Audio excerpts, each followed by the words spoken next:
welcome to Varn Blog. And today I'm here with a panel from the Marxist Unity group that consists of a couple of their NPC Slate members.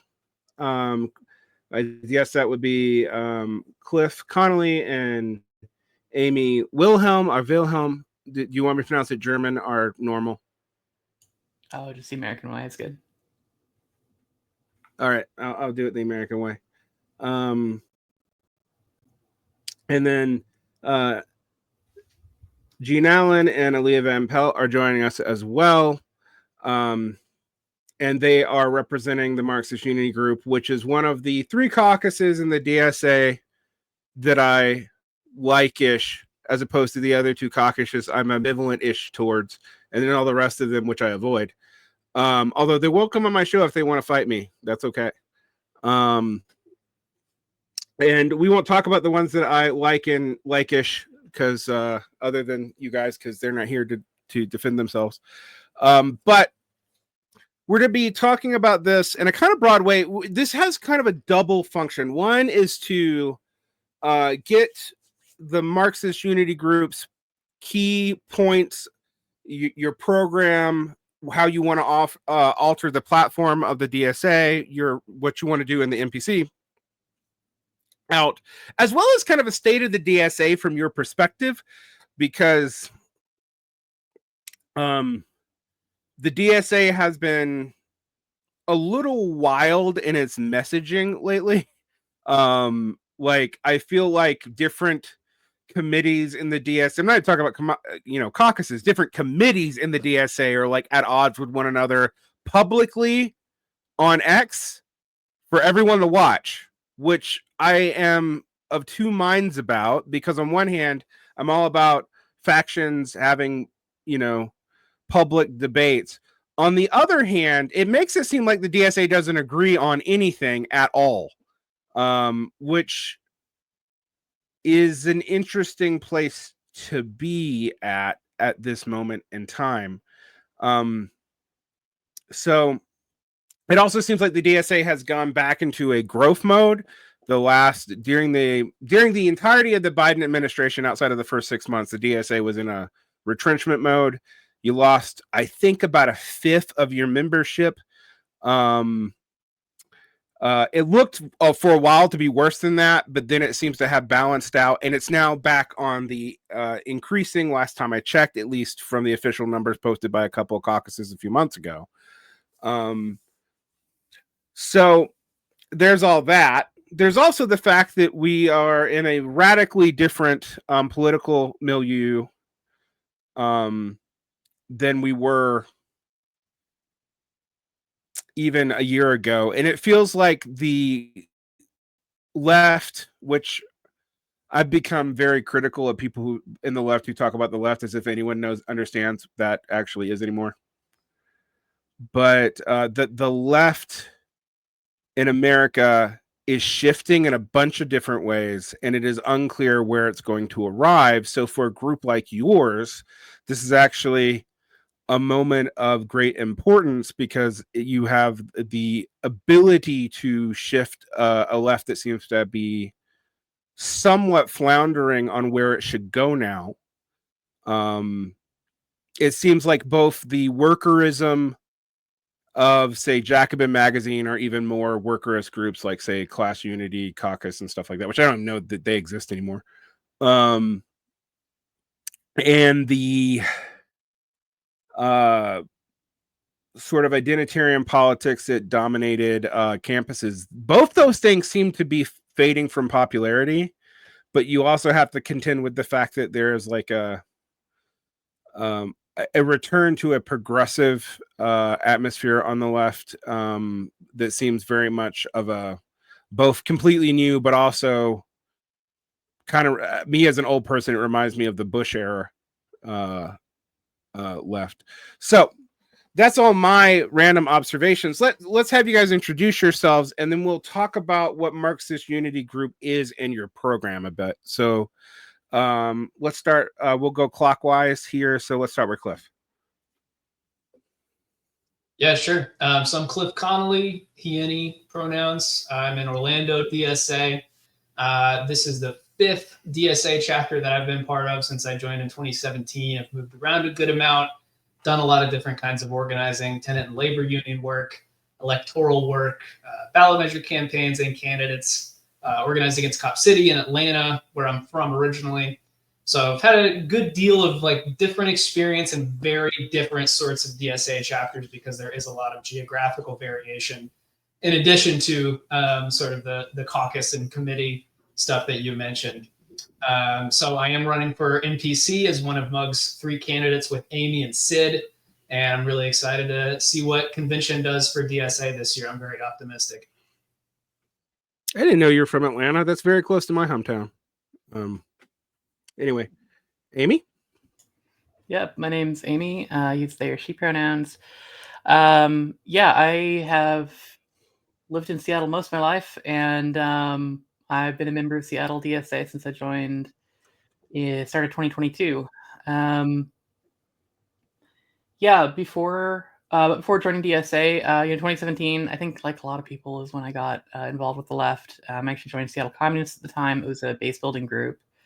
One of the founding organizations of Marxist Center, which unfortunately kind of fell apart at the end of 2018. But then I went on and did tenant organizing work with some former Seattle Communist members and some former Seattle DSA members, actually.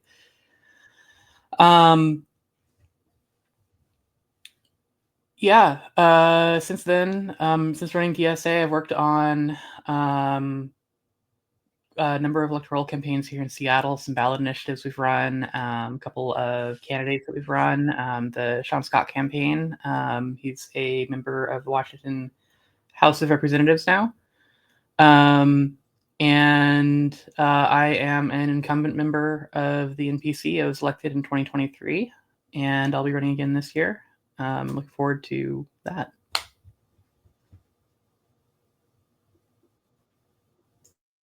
Leah. Okay, sure, yeah. So my name is Aaliyah. Yeah. I actually was on here about a year and a half ago with you, with a few other comrades. So yeah, pretty happy to be back here again. A lot has changed in that time, and I'm really excited to talk about it. I actually went back and watched our old episode. It was pretty fun to see that a lot of the things we talked about really had come to fruition and really developed in an exciting way since the last conversation. But yeah, I do use she, her pronouns. I live here in South Dakota, which I'm sure, people know. Not a whole lot going on in terms of, organized working class politics or socialist organizing at all, anything like it.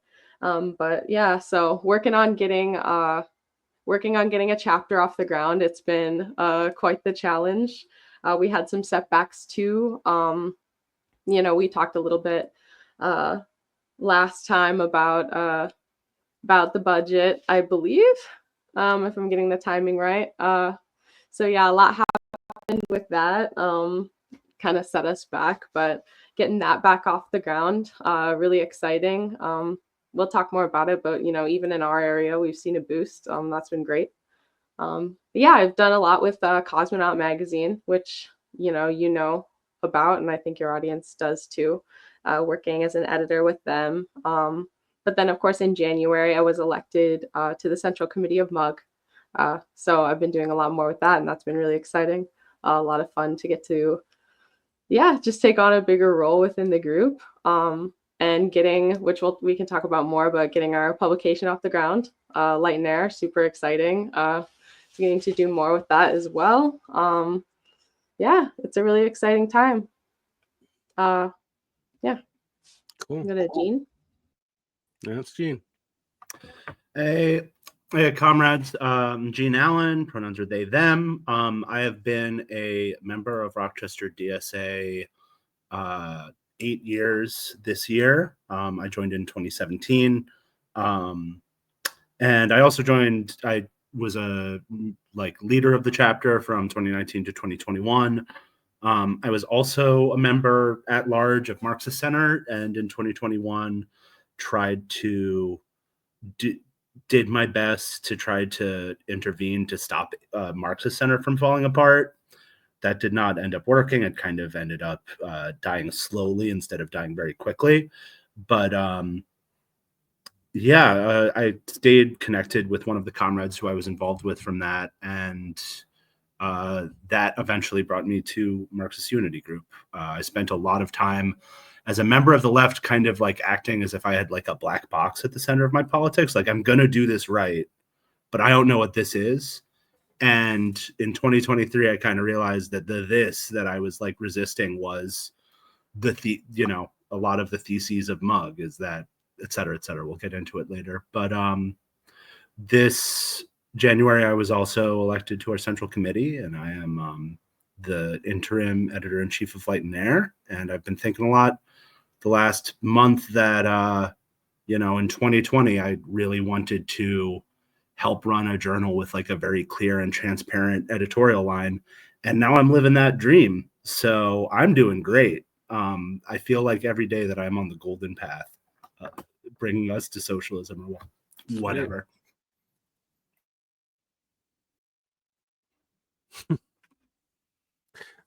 I find it interesting that two of you have mentioned Marxist Center, and while the deep cut of my audience will know that, I'm not sure that all the YouTube adjacent people are going to know that, or the public podcast. The reason why is I have now been doing a program where I've gone through the various tendencies and doctrines of the base building tendency, almost all of whom, with the exception of kind of the Communist Caucus and the DSA, and I don't know if they would call themselves base builders anymore. They do kind of come from that, plus Viewpoint Magazine, plus some Maoism. Not an exception. I onboarded so many of them to Marxist Center. Yeah, we got a super majority of ex-MC heads here. Yeah. I was involved with the Marxist Center as well, but way before it actually came to existence. I was a member of a group called the Web Party, which dissolved right before the convention that called Marxist Center formally into being, which is kind of ironic. And I was a member at large because at the time I was in Egypt. It's kind of hard to organize in America from North Africa. So I'm familiar with the Marxist Center. I have been doing an autopsy of the base building tendency because it was super hot for like half a decade, but it collapsed so quickly as to people not even really talking or noticing that it totally collapsed. It was like they just disappeared one day. Like, here's my counter. Did it collapse or did it just like get dispersed? Because it's like every city has a mutual aid network now, or like an urban ag thing now, or like all of those ideas are there, and people will be making those arguments that were being made like 8 years ago, not even real, like, but to your point, not even knowing that they're quoting somebody, or that was like an idea that someone consciously came up to. As someone who was never part of it, maybe a lot, honestly, probably a lot younger to the left than everyone else here, the organized left. It seems like all the best things, all the best concepts, all the really salvageable stuff from that tendency has honestly mostly been absorbed into this party building culture that we're a part of. Because a lot of this stuff, if it really is worthwhile, if it is really useful, if it is helping the working class, like we already see that as part of like a robust party ecosystem. And I think that's why it just makes sense that so many of those people have come into DSA. But I was never part of it, so I don't have that kind of insider scoop of, I don't know, how the transition happened. That's my perspective. So, yeah, but I should actually do a postmortem on it with former members sometime. The one thing I would say is that even though it was not an anarchistic organization, the understanding of dual power and mutual aid that eventually became dominant amongst those groups in the Marxist Center, which was also a weird kind of, it was a democracy of groups more than it was an actual democracy too, which is also kind of a strange thing.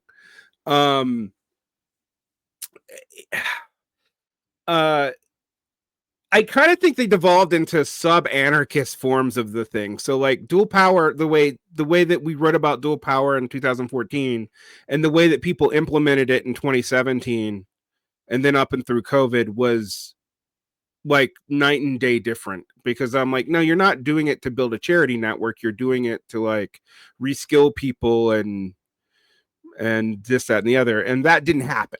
And it was clear that wasn't happening, like for me, very early on. But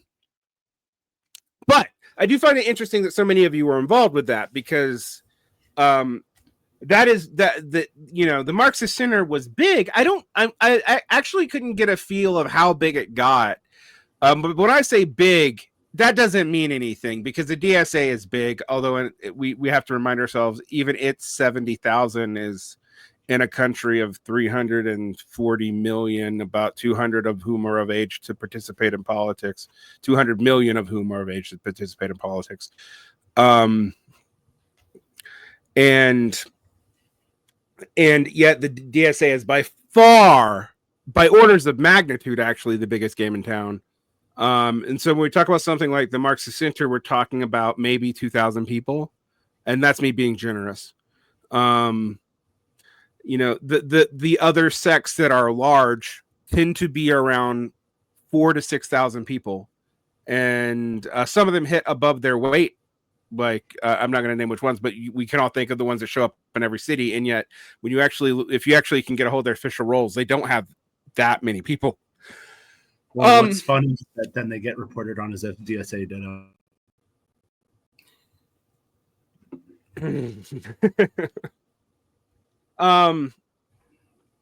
So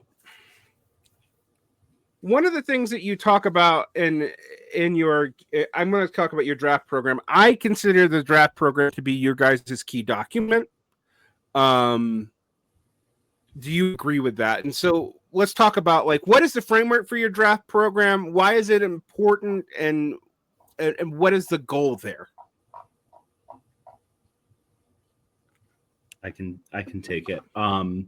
So last in the 2023 Mug Congress, I actually, going back a little bit, the Marxist Unity slate started off with this idea of we need to fight for programmatic unity for the platform of DSA.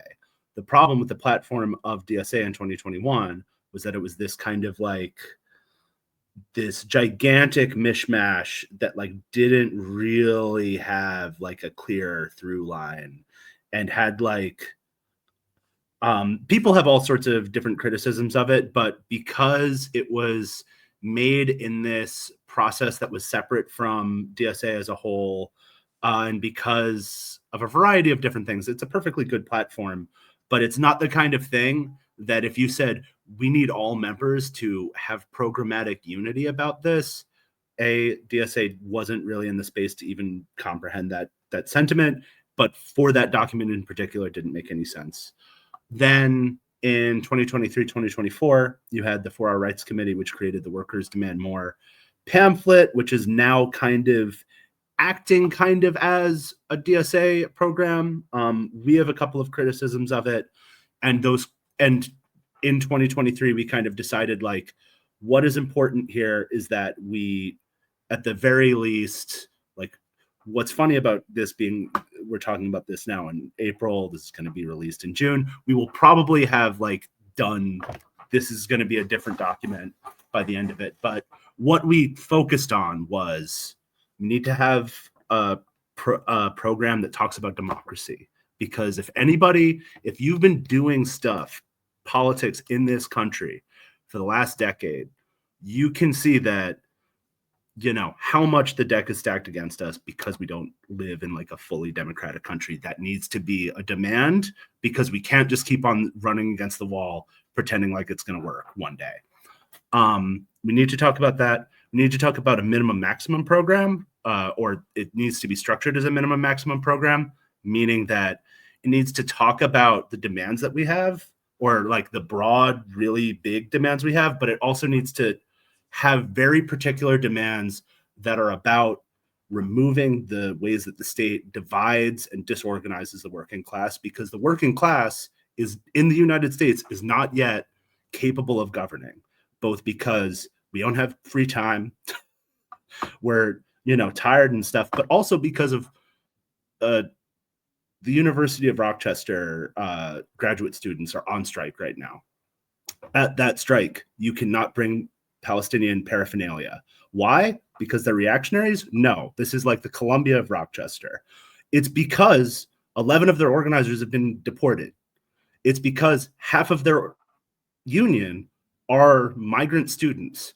So long as that division, as that threat can be held above migrants' heads, you are dealing with a split working class, and you are dealing with a series of suboptimal ways of dealing with that that are basically going to be about accepting the US's current censorship rules about Palestine. So you need to talk about, like, the working class isn't able to govern. Why? Because of things that the state is doing to the working class, things that the economy is doing to the working class. Did I miss anything?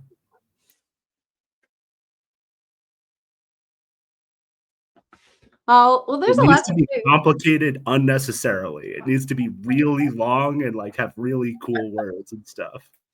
Well, what I love about it, honestly, is it's just really concrete. I think that it, you know, it points to like very specific things that I think can help people channel their politics in, you know, in the ways that they really want to. Like, you know, there are other proposals, you know, programmatic or, you know, otherwise that aim to, you know, get to some of these points. Like, for example, you know, there is a resolution on the table that, you know, wants to get a group together, like a working group together to address the constitutional crisis. But that doesn't, I don't know, but that doesn't actually like unite us around specific, like opposition to the Constitution in specific ways and for specific reasons, specific structures of government and why. So it is clear to understand. But yeah, it's also very concrete in the way that the DSA platform is just not. And you know, since it is kind of our central document, I do kind of just want to go through it, you know, for the listeners. You know, we talk about universal, equal, direct suffrage for every citizen, 16 years of age or older. I think that's pretty radical. You know, universal citizenship for long-term residents within the boundaries of the state. Yeah, right to move, right to organize, abolition of the presidency, abolition of the electoral college, freedom of assembly, you know, freedom of speech, all that kind of stuff. You know, people talk about, oh, you know, the Bill of Rights, blah, blah, blah, like all that stuff's covered. You know, but the right to freedom of information, abolition of the rights and powers reserved to states.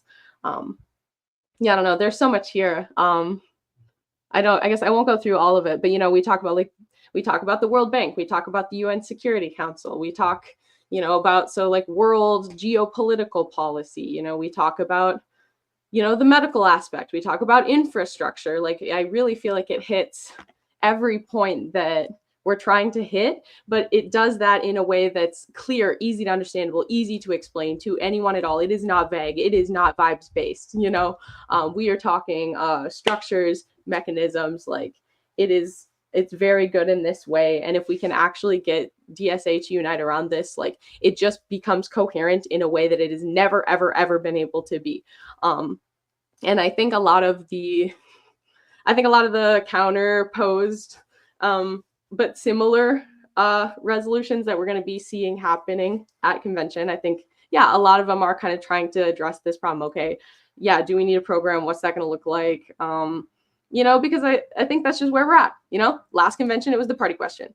Now we got the program question. Like, that's really what it is at the end of the day. And I just think none of the rest of them really have this quality about them. I don't think they're either not as comprehensive, or they're too vague. Or I think they're just not actually something you could unite a mass party around. Like, they're way too, I don't know, like, I don't know, they're too particular. You know what I mean? They try to get too much ideology inside, and it's just like, that's not what this is meant to do, you know? So in that way, I think it actually works as a program the best. It's not just, you know, here's our declaration of vibes and I signed here, you know? These are aims. These are things we're actually really trying to accomplish. It has that minimum maximum structure, obviously, which is good. But even if you don't understand why a minimum maximum structure would be better as opposed to other possible structures, it is still clear to you what your duty is kind of in relation to the document. Do you know what I mean? So I think it's far superior to other proposals in that way. And I really, really want DSA to adopt it. But honestly, even if we can get DSA to unite around a program itself, and actually have that be kind of the central pole of our organization, that already is a big win, I think, for us. So we're kind of in this really awesome position where we've been able to set the tone already for convention. And we kind of did that last year too, I think. We didn't maybe even realize that's what was going to happen. I think this year it was more conscious, and it has happened. So even if, I don't know, I think we're going to see victory, maybe even if our specific thing doesn't win the day, but I think we have a really good shot of it happening. So I'm excited about that. Yeah. Clear for Amy before I comment? Go ahead. Oh, go ahead. Oh, all right. Sorry. Yeah. Yeah, just one of the things that I think is a really important thing that our program does is tying that all together to the political goals.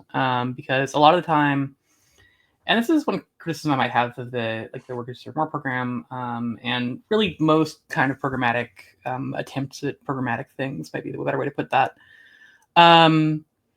is that they say the things that we want to fight for. They have sometimes a laundry list, sometimes very specific. We want to fight for union rights. We want to fight for right to healthcare.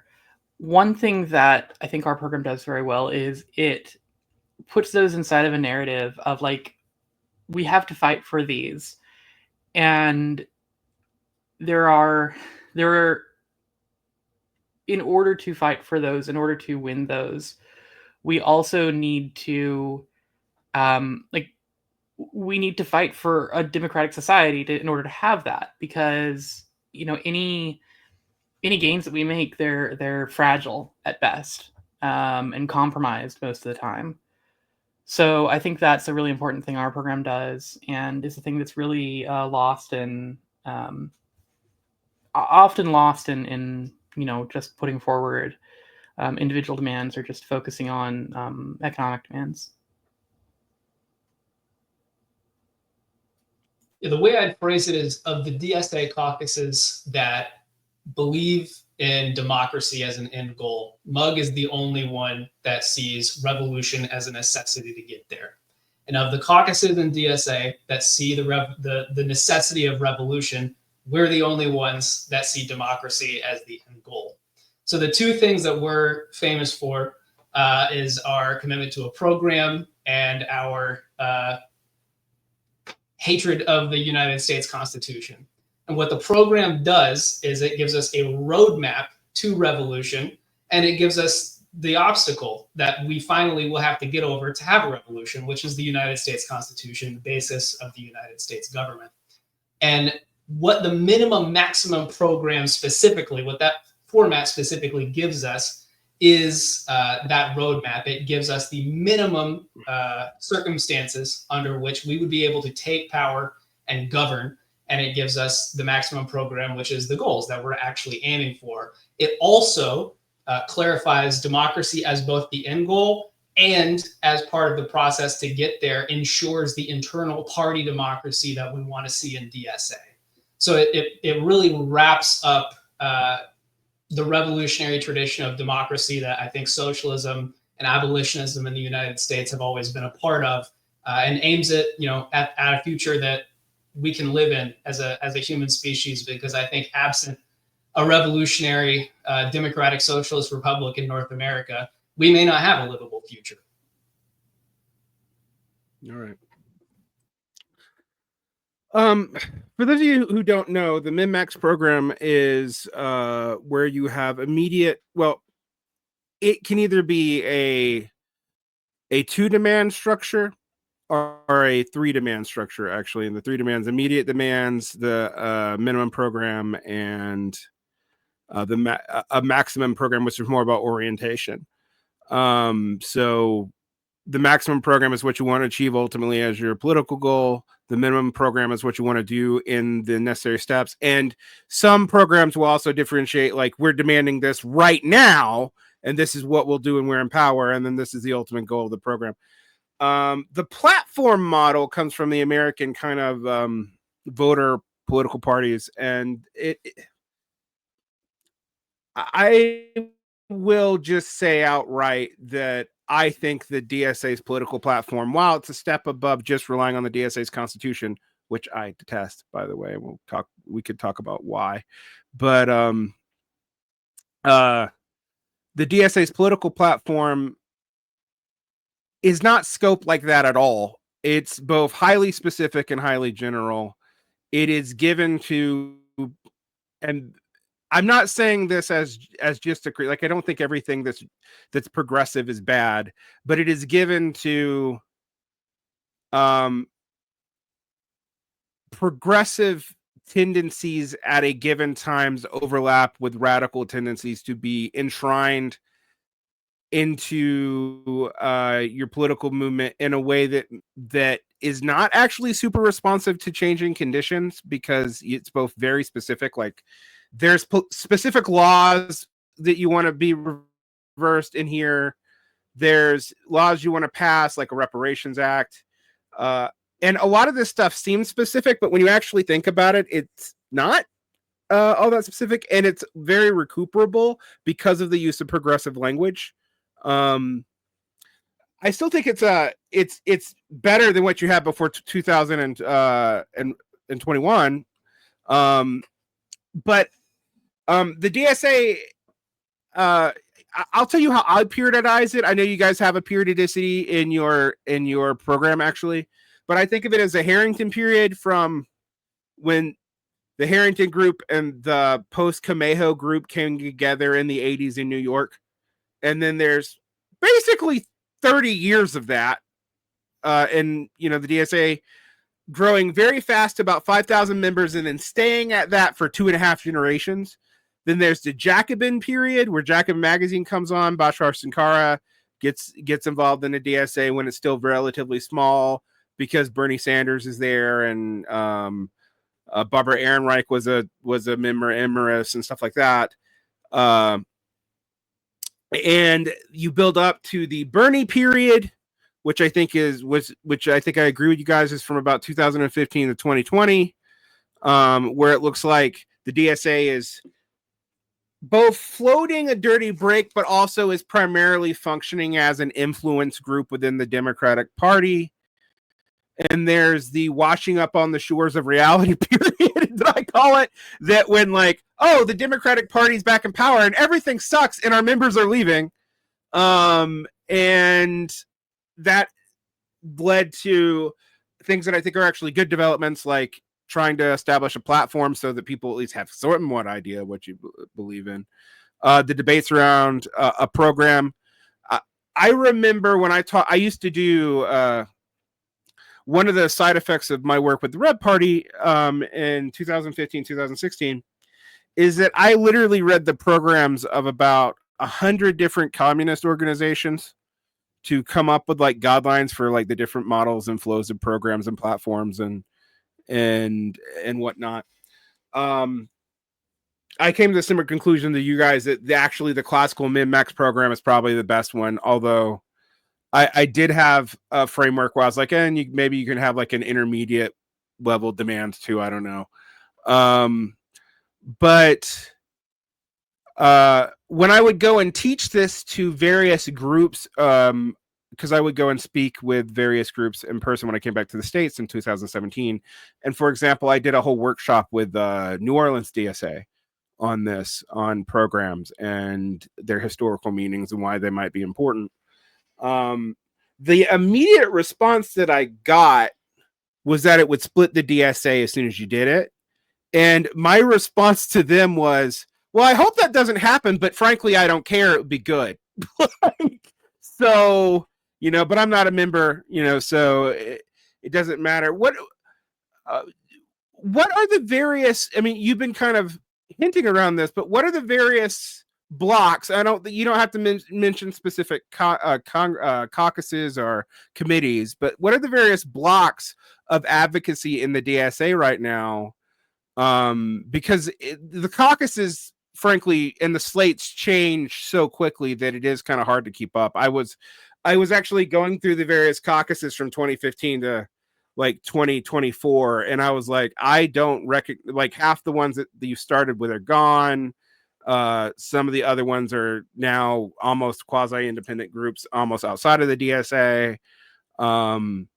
So what are the various blocks in the DSA as you see it from Mug's point of view?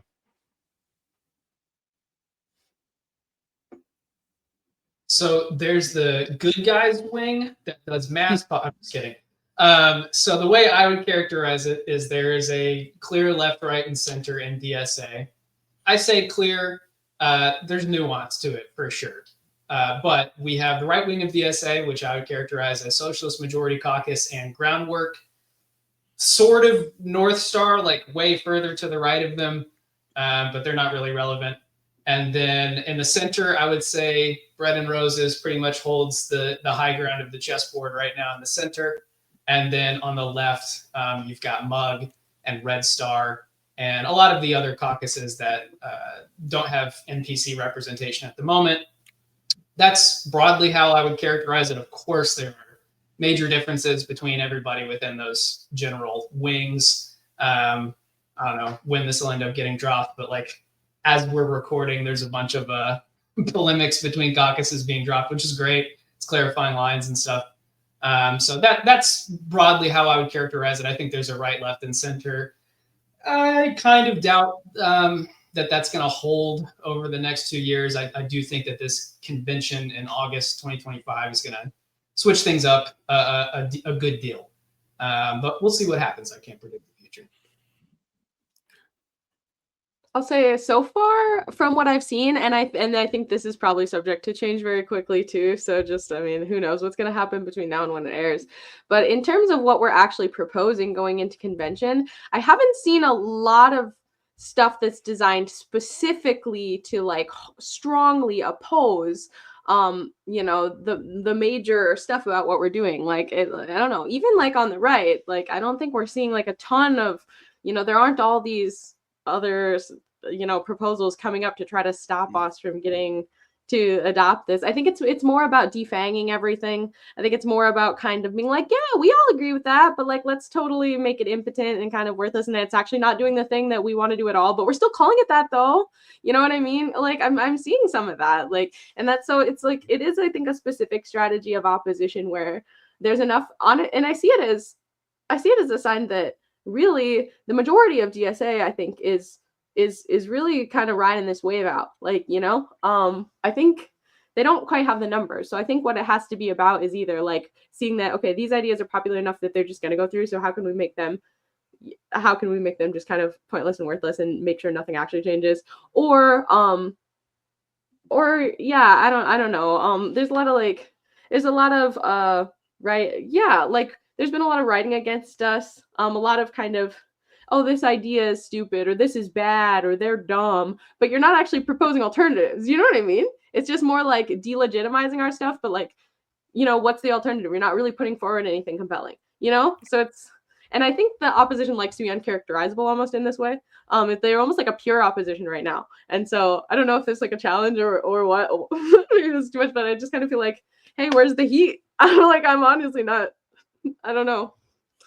But yeah, I would characterize our biggest problem right now not so much as direct political opposition by an alternative project, so much as by the inertial desire to not take too big of a stand, to not think of DSA, which, hey, I joined in 2017. I know what it sounds like to say that DSA is the party of the United States of America. It sounds kind of crazy, but it's like going back to our shared experience in the Marxist Center. I think that part of the reason that so many of us came from that experience is that we went through 2020. We saw what happens when you have the biggest protest wave in US history, and there's no one who's really consciously intervening into that. You know, we saw the biggest spontaneous, it was absolutely insane. And it has now been totally crushed. And it, you know, led us to this reactionary moment. We can't keep on waiting for dad to show back up. You know, like Marx isn't going to come down and say, you are allowed to be a party now. You are allowed to take political positions. That's not going to happen. We have to do that for ourselves. And it's going to seem weird. Yeah, But we're dad now. Sorry. Yeah, I think going back to the question of blocks right now, it is something that shifts a lot. Like I agree with Cliff. I think there is, you know, what I would characterize as kind of left center right. You can definitely kind of make that identify that spectrum. But there are a lot of places where changes occur. You know,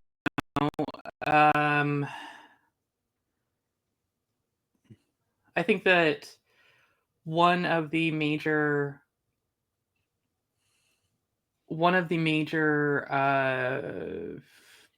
points right now that there's a fracture on, some of that alternative, like what's the alternative? There won't be something coming, I think, for a program as a thing, because I don't think that unifying around a program is really for some you know factions in DSA is really on the radar. There's a certain, it sounds really insulting, there's a certain paranoia, I think, but I also think that like it's not unjustified.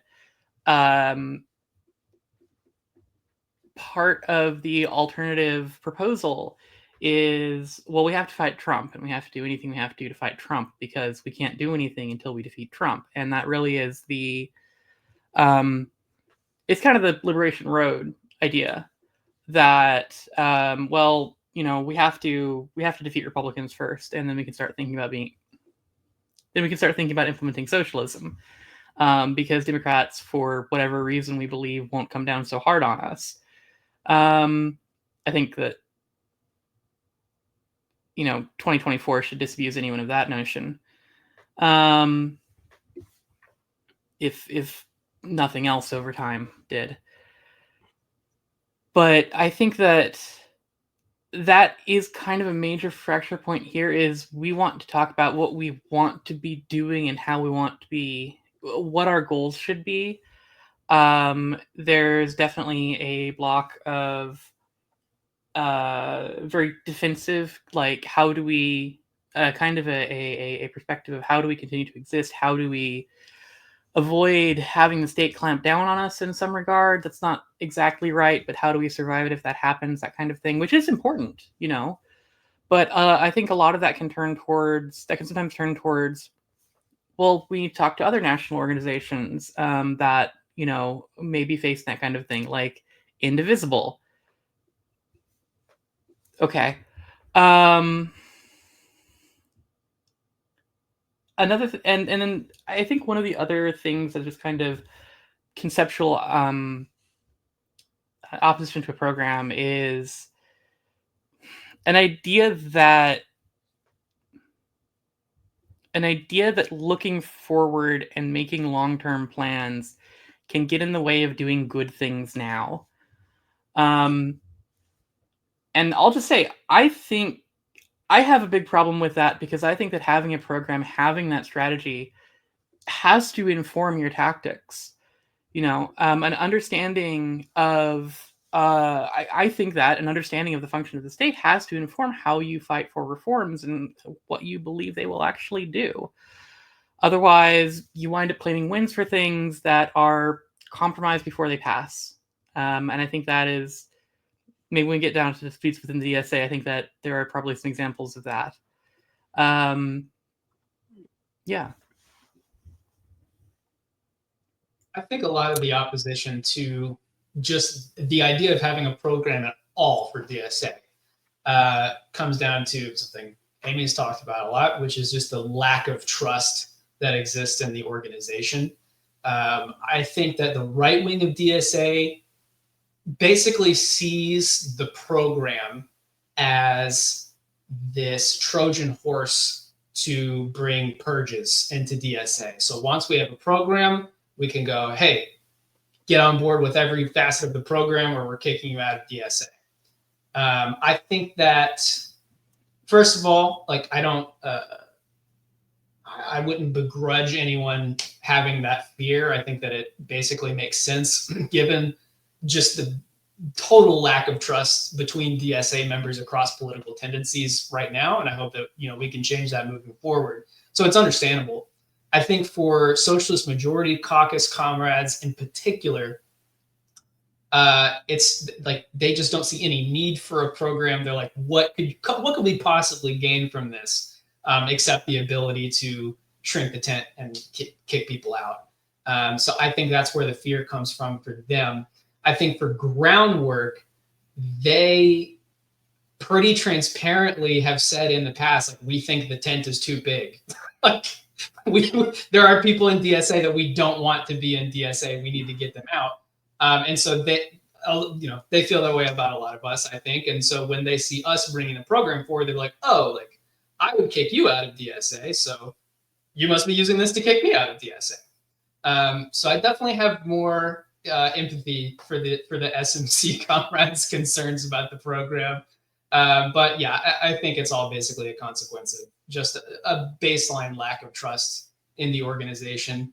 And I think we're going to win this fight at convention. I'm pretty confident about that. I think most DSA members are starting to see the necessity of a program and starting to see, like, Mugg specifically is not like a bad faith actor. Like, we've got a track record that you can look at now that we are here to build DSA and make everyone in the organization better, and work together better. So I think there's a little bit more trust than there was in 21 and in 23.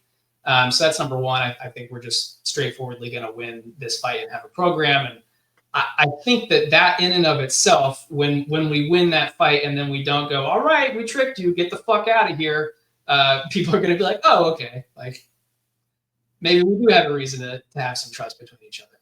So I think that will maybe not be as much of an issue moving forward from 2025. Right. Like, I think for people outside of DSA, there is kind of this boogeyman about these, I don't know, Dem party people who are slithering around inside of DSA, making sure we can't ever do anything that might be bad for the Democratic Party, or, like Kamala's little henchmen running around all over the place. And it's just totally a spook. Like, this is not my experience. Like, even the right wing of DSA, even when their politics are frustrating, even when I find that ultimately, yes, maybe they are kind of antithetical to what I would see as, an anti-Democratic Party establishment orientation, I do think they have, like, legitimate reasons that make sense, like, and I think that and so I agree, it is a trust thing on the left and inside the right of DSA, but it's also it's not how people on the outside maybe assume it is. I think that and yeah, so I honestly agree with Cliff that, like, the more and longer we work together, like, I don't agree with as much as I can understand Groundwork's politics, I don't agree with almost any of them. But for example, like, I can, like, those people are also interested in reading Hegel with me, and that's just fine. Do you know what I mean? Like, it's not like they're just these evil, crazy, reactionary weirdos or something. I don't know. Do you know what I mean? And so, yes, there's a lot of conflict, but the thing about DSA is we do have our conflict very publicly. And people say, like, oh, that's bad or something like that. Like, I'm not even in DSA and I can see them arguing. It's like, okay. And think about how different that is than, like, people being abused in other sects and that being, like, perfectly covered up because it's, like, literally a cult and they just have that kind of culture. You know what I mean? Of total opacity. That doesn't exist. So, our conflicts are very public, but, like, also, like, what you're seeing, like, the worst of it is also as bad as it gets. You know what I mean? I think on the internet is where it gets the absolute nastiest. And when we're working together, it's honestly, that can exist and we're still able to work together. And there's still always that, well, I won't want to say always, but there's still really that baseline comradeliness in most situations. So I think that's just something people aren't used to, but they're not getting the full picture of what it's really like inside of DSA, you know? I also do think that the conversation is being laid. I think that for people who are coming into the left in the last couple of years, I think the necessity to have a program that clearly lays out what your tasks are makes a lot more sense than it did for like 2 years ago, 3 years ago, 5 years ago. Why? Because to what you said earlier, it's, you know, not a lot of, because I was always a grump about this, not even a grump, I was right. Biden wasn't going to do the stuff that anybody who was selling Biden said. And if you had two eyes in your head, you could kind of tell that. He was at best going to give warmed over Cold War labor liberalism, right? And what's kind of, you know, the thing about him is that he is the only figure in the Democratic Party who could do that, because he's the only person who could pull off being both pro-labor and anti-communist, because that's, you know, a 20th century mode of politics that we've lost. But a lot of people came into fell into an idea that might work, or fell into the idea that a lot of these different ideas of what if we just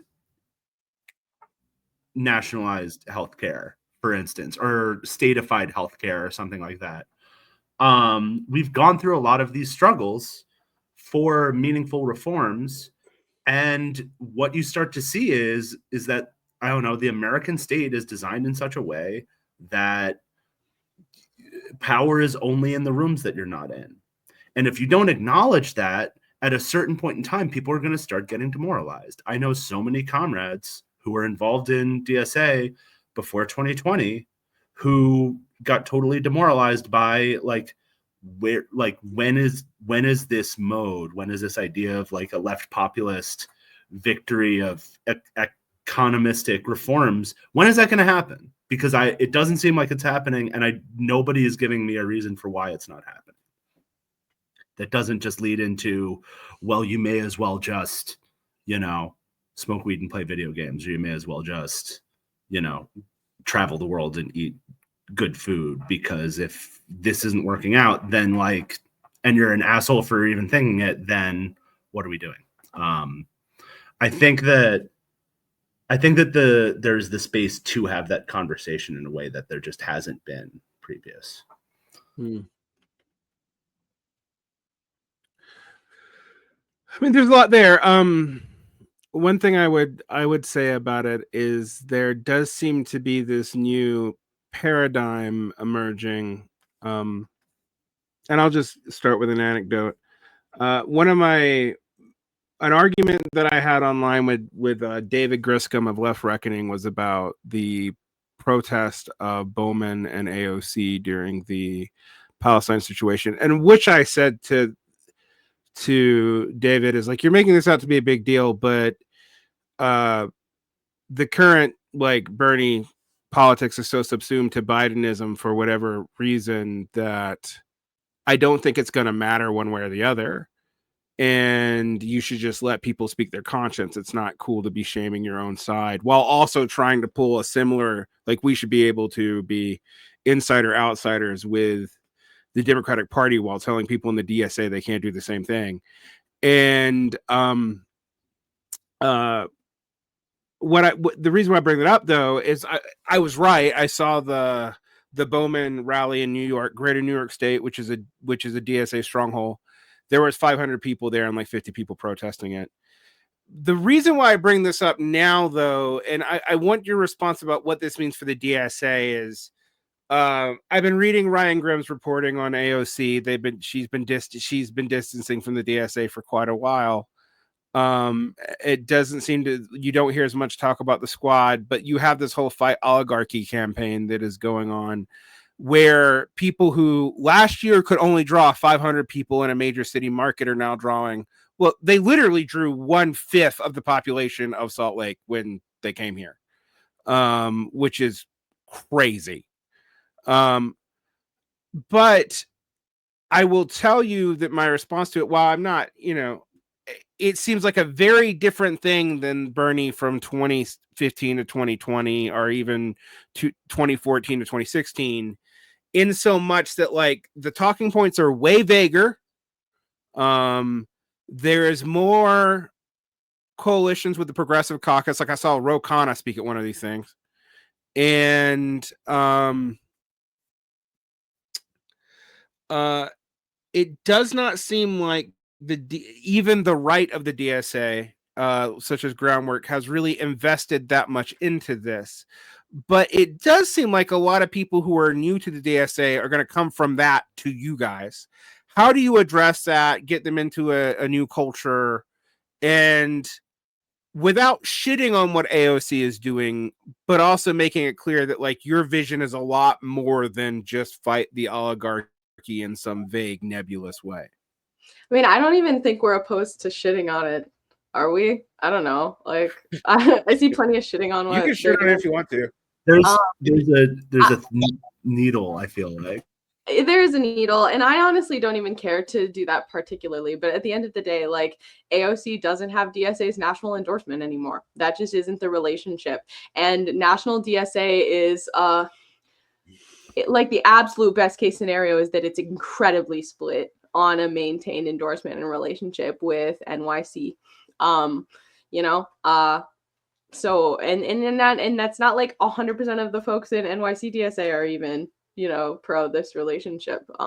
So it's contentious as much as it exists at all, which is just kind of as a layover, and as far as these rallies go, I can't imagine they're really anyone that different than the type of person we've already described, which has just been bought into this microwaved Cold War liberalism, as I think it was called, for so long, that this just like, what else can they even have faith in? Because they have already decided that a real working class policy is not an option. Socialism, communism is a boogeyman to them, and they've lived for so long in that they've never challenged that framework. They're not able to. This is like a last bastion of hope for them. There's this stupid series of rallies, and that's who's showing up.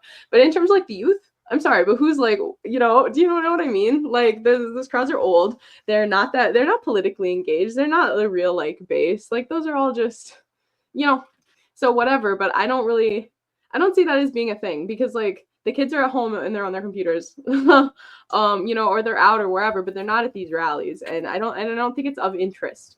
And I do have a very, I can't say exactly what it's like in more established DSA chapters, but I know for me, like getting people invested in DSA here in South Dakota, what have people had the understanding of is like, oh, you guys are like the Bernie AOC guys, right? That's kind of lame. No one's into that. They're not into it. And so our biggest, kind of obstacle has been saying, actually, like, just explaining to people that like the relationship has changed so fundamentally, that it's almost not worth considering, especially like in our area, like in New York City, maybe you have to care about it more. Here, it doesn't, you know what I mean? So yeah, I don't know. I don't think that trying to be like, hey, I know AOC is cool, but we're doing something better is at all how we're selling it. I think it's actually just, continuing to create our own place over here, our own totally separate identity, and our own separate politics, like functionally and materially too.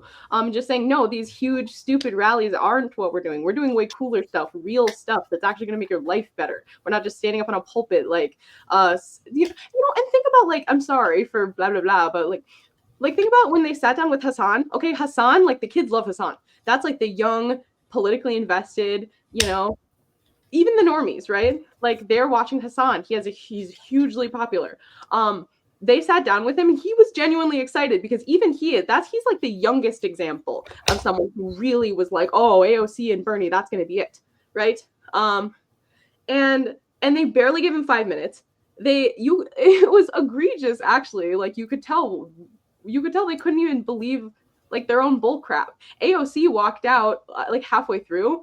Bernie was just kind of shrugging his shoulders. Like, they do not care. And I actually think it's visible to anyone paying attention that Bernie and AOC are washed. And it doesn't matter if they can, get these huge rallies together. Like, they have nothing to offer. And and the people who are going to be doing politics in the next 30 years can see that clear as day, and they don't have that investment, that tie, and that dedication. It's not something you have to break them from. They're already over and beyond it, and we can present an alternative. We just have to keep being able to say honestly, we actually are an alternative. That's what they want to hear. I think that if any, does anyone, I don't know, I can. So Rochester hasn't had Sanders come, although Sanders has endorsed the U of R grad student strike or grad worker strike. So thank you, Bernie Sanders, for that. But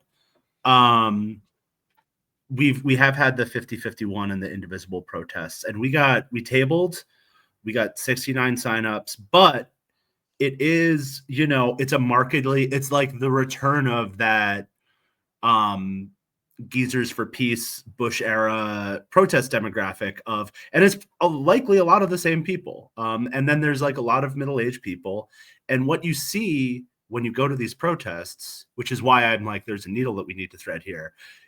Those signs that people have are annoying as shit.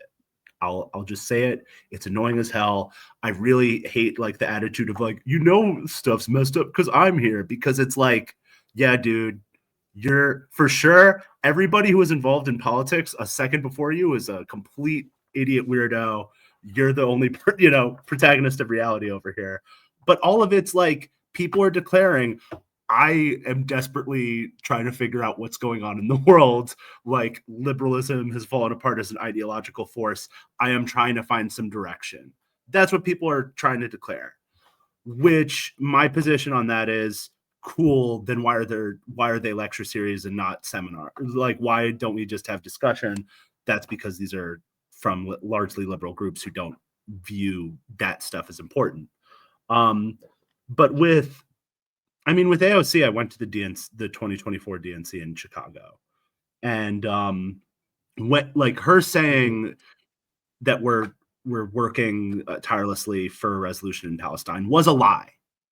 And like, I know that Trump lies all of the time. I know that this whole system is built upon lies, but we can't like fucking stand for that. That was just not a truthful statement. And when I saw that, I was like, okay, she's our generation's Obama. We have now started to morph into a footstool for her personal project. The thing that sucks about this is that she is politically, into the average American, not like that distinguishable from us, because we haven't had any desire to distinguish ourselves. But also because the nature of her and Bernie's project is not that they're going to make an alternative organization that rivals us. Their project is a personalistic project, which goes along with our personalistic individual culture, which we know we've been on this before. We've been on this with Obama.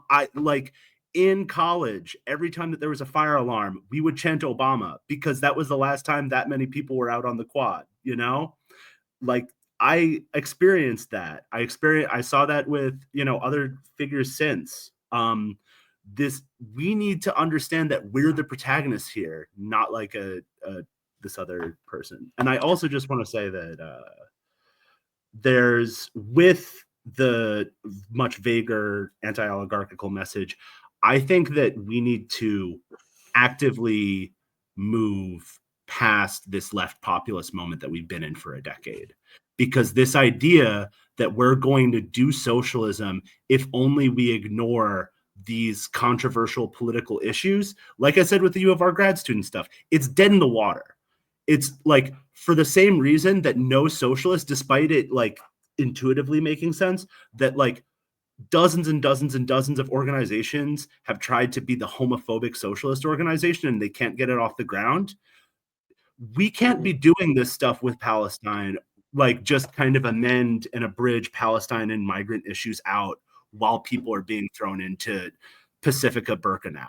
Like, this is not like, we're in like this moment where the US left is dividing in this almost imperceptible way along its classic like Americanist, nativist, economistic left versus like a more internationalist left. And like, we need to consciously make that choice that in the United States, we need to be standing for like oppressed peoples and for civil rights and stuff. Not because it's a feel good thing, not because you're like a bad person if you don't, but because like it's a part of our organizing.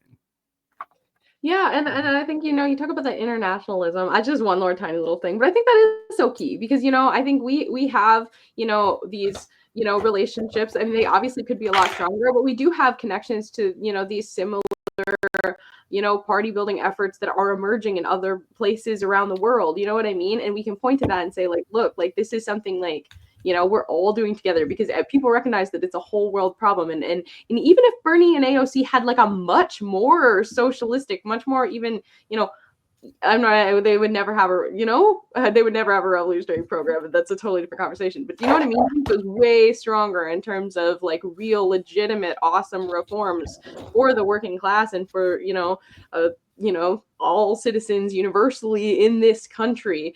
They want to be president of the United States. They can't even point to they can't point to anything like that.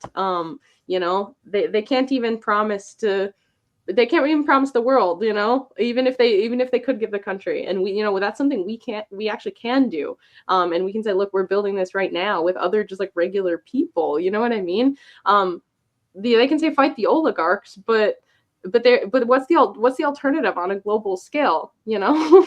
And I think even people who don't have this really, really strong sense of class politics understand that the oligarchy, as much as it exists, is like a one kind of global force, you know, however they see, you know, the kind of internal factions of it playing out. They understand that it's a sort of monolith that hangs above them.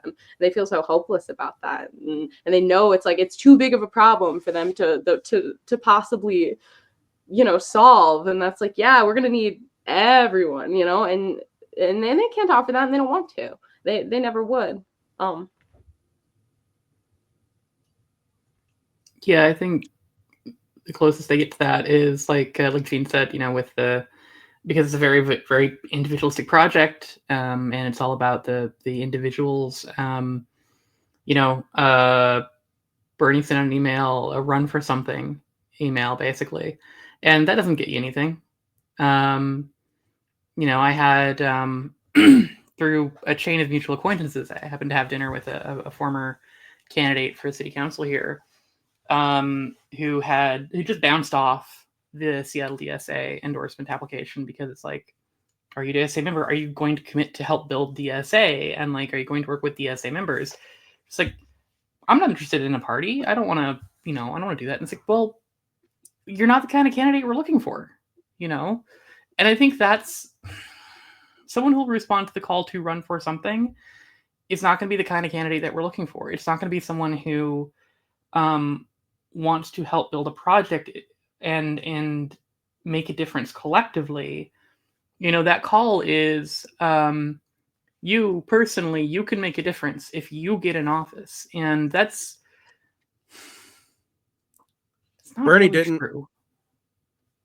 Right. I'm just gonna say it again. Bernie didn't. There's not a single piece of Bernie's agenda, even when he got a key committee seat, that was implemented during the Biden administration or before. I mean, and that to me is, you know, great. We have socialist Ron Paul. Cool. The one thing I want to point out, there's a lot of talk of the youth, and this is a big problem that I do think that both the progressive left and the general public and this weird sort of like, let's tail the reactionaries because that's how we meet the working class where they are thing. I've never really understood that. My suspicion keeps on being proven true that no one's going to trust you because you seem fake on both sides. And if you see how these parties have done, Galloway, the party in Germany around Sarah, what's her face? When someone can remember. Thank you. Wangenecht. They haven't done particularly well, ever. And I find that like interesting, but it does leave a big question right now because I do not think we should be throwing vulnerable populations on terms of gender under the bus. But I do think you have a reactionary men problem amongst the youth. You do. And how is the DSA, or how are you guys going to try to deal with that without any weird right-wing tailing? Because I do think it's a sincere problem that the progressive left during the aught-10s did not address at all. Like there, and so what do you guys think? You know, what would how is your program going to help with that?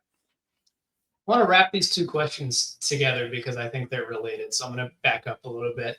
Bernie has always been anti-organization, anti-party. This tour with AOC is not happening because Bernie wants to cohere the working class as an organized force to affect American politics. It's happening because he sees himself as the protagonist of American politics, and he's going to be dead really soon. So then American politics won't have a protagonist. So what is he going to do? He's going to get AOC to take up the mantle for him. And I don't think it's really any more complicated than that. However, they're getting crazy fucking crowds because there's death camps being constructed, and they're the only people who are politically visible that are even treating that as an emergency.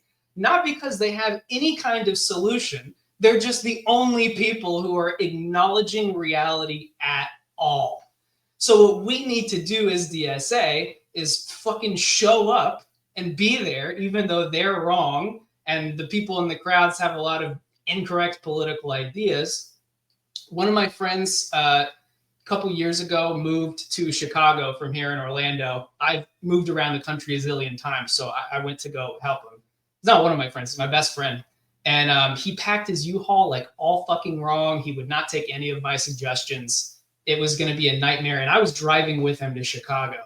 And I was like, dude, I have to be frank with you. This is not going to work.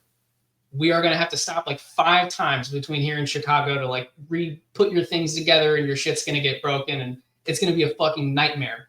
But if you're stuck on this is how you want to do it, I will suffer through all 22 hours of it until we get to your new apartment and put your stuff in there, because that's what you do when you love someone. And that's the exact approach that we need to take as these massive crowds are flooding into this thing that is not going to fucking work.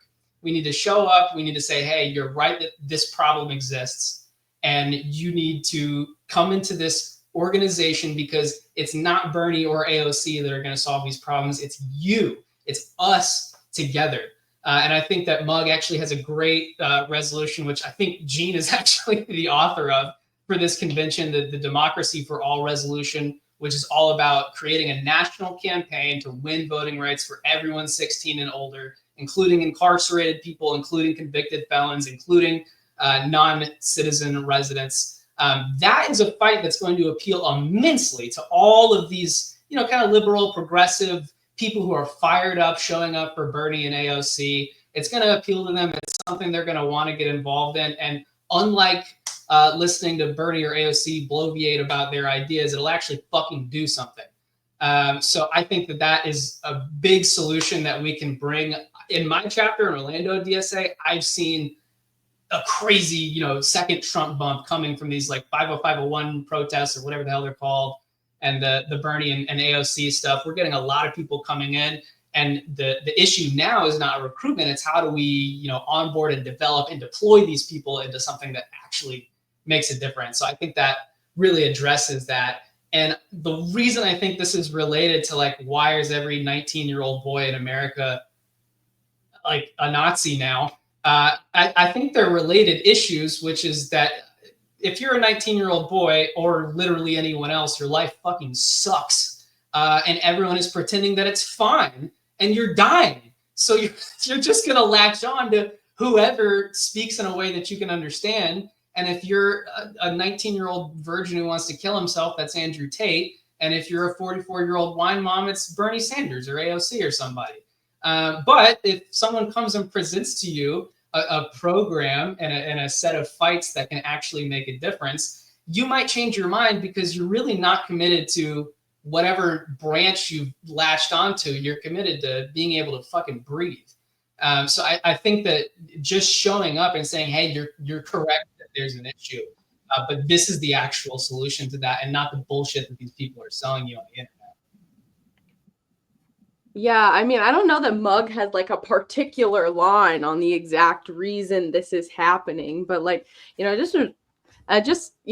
just drawing on the theory that we use, people always talk about how we're the neocots, we're the Karl Kautsky guys. He talks about how the workers are duped, right? In so many ways against, class organization. And I think that is like the defining characteristic of our culture, and how capitalism, imperialism, this Nazi culture is so hegemonic and widespread. Is because ultimately, yes, like they control all of the media, they've got the money, they can like pay to have so many different arms of media, and they honestly have perfected this kind of system where if you ask a question, you can find a Nazified rabbit hole of answers for you to just fall into. And like all of the infrastructure that we use for all of everything, people are undereducated, sold falsehoods, and all of this stuff is basically just designed to help them find an in-group, increasingly smaller and smaller and smaller and smaller and smaller, whatever, that gets them to do literally anything other than recognize themselves as a member of the working class and organize as a member of that class. So, and even the 44-year-old wine moms, if they want, maybe they're like, why did I have to spend $100,000 on giving birth to a baby? Why did I have all these, there's like, it's like there's so literally whoever you are, it does not matter. They have something for you that they can give you to give you an enemy that is just not them. And I think ultimately that even just having the opportunity presented to them, hey, consider you're a member of the working class, try it out. I think it's one of those things where, I don't know, does the socialist consciousness come first, or does the socialist society come first? And it's really like, that is not an answerable question. Like society and everything we build, it creates types of people. People have access to the information they have, they make the opinions they have based on all of the information they interact with and all of the different ideas floating around all the time. So as we continue to win, people will just, like, there is a real philosophy to this project. People will become more rational. People have access to better information. People are working together with different kinds of people that aren't like them. And these bigoted narratives just stop holding. These bad narratives. Like, we see this even with the Israel-Palestine question. Do you know what I mean? Like, we've already talked about how people just increasingly just have had to pick a side, and the people who just cannot stand with Palestine don't even, you know what I mean? It's like these lines get drawn all the time. This is just going to keep continuing to happen. And yeah, I don't know. I don't know that there's like, hey, incels, come over here. You know what I mean? It's like, say, even the Nazi thing, they recognize kind of a great conspiracy against them that has to do with money somehow. Is it really that far of a gap? They're gonna get there. I just honestly think they're gonna get there. And maybe that's too optimistic, but I think everything we fight for, this freedom of information, getting out there, these agitational campaigns, running them, like even just them maybe being able to see, oh, this is the working class for itself organized as a party. I had never considered that before in my lifetime. Yeah, I don't know. It challenges all of those. It challenges all of those narratives that have been built up for so long. I think it's going to collapse if we are able to keep going. People aren't going to be able to believe these things forever. I don't know. Or worst case scenario, like Amy, go ahead. Oh, yeah, I mean, similar to what, Cliff and Aaliyah were saying in some ways.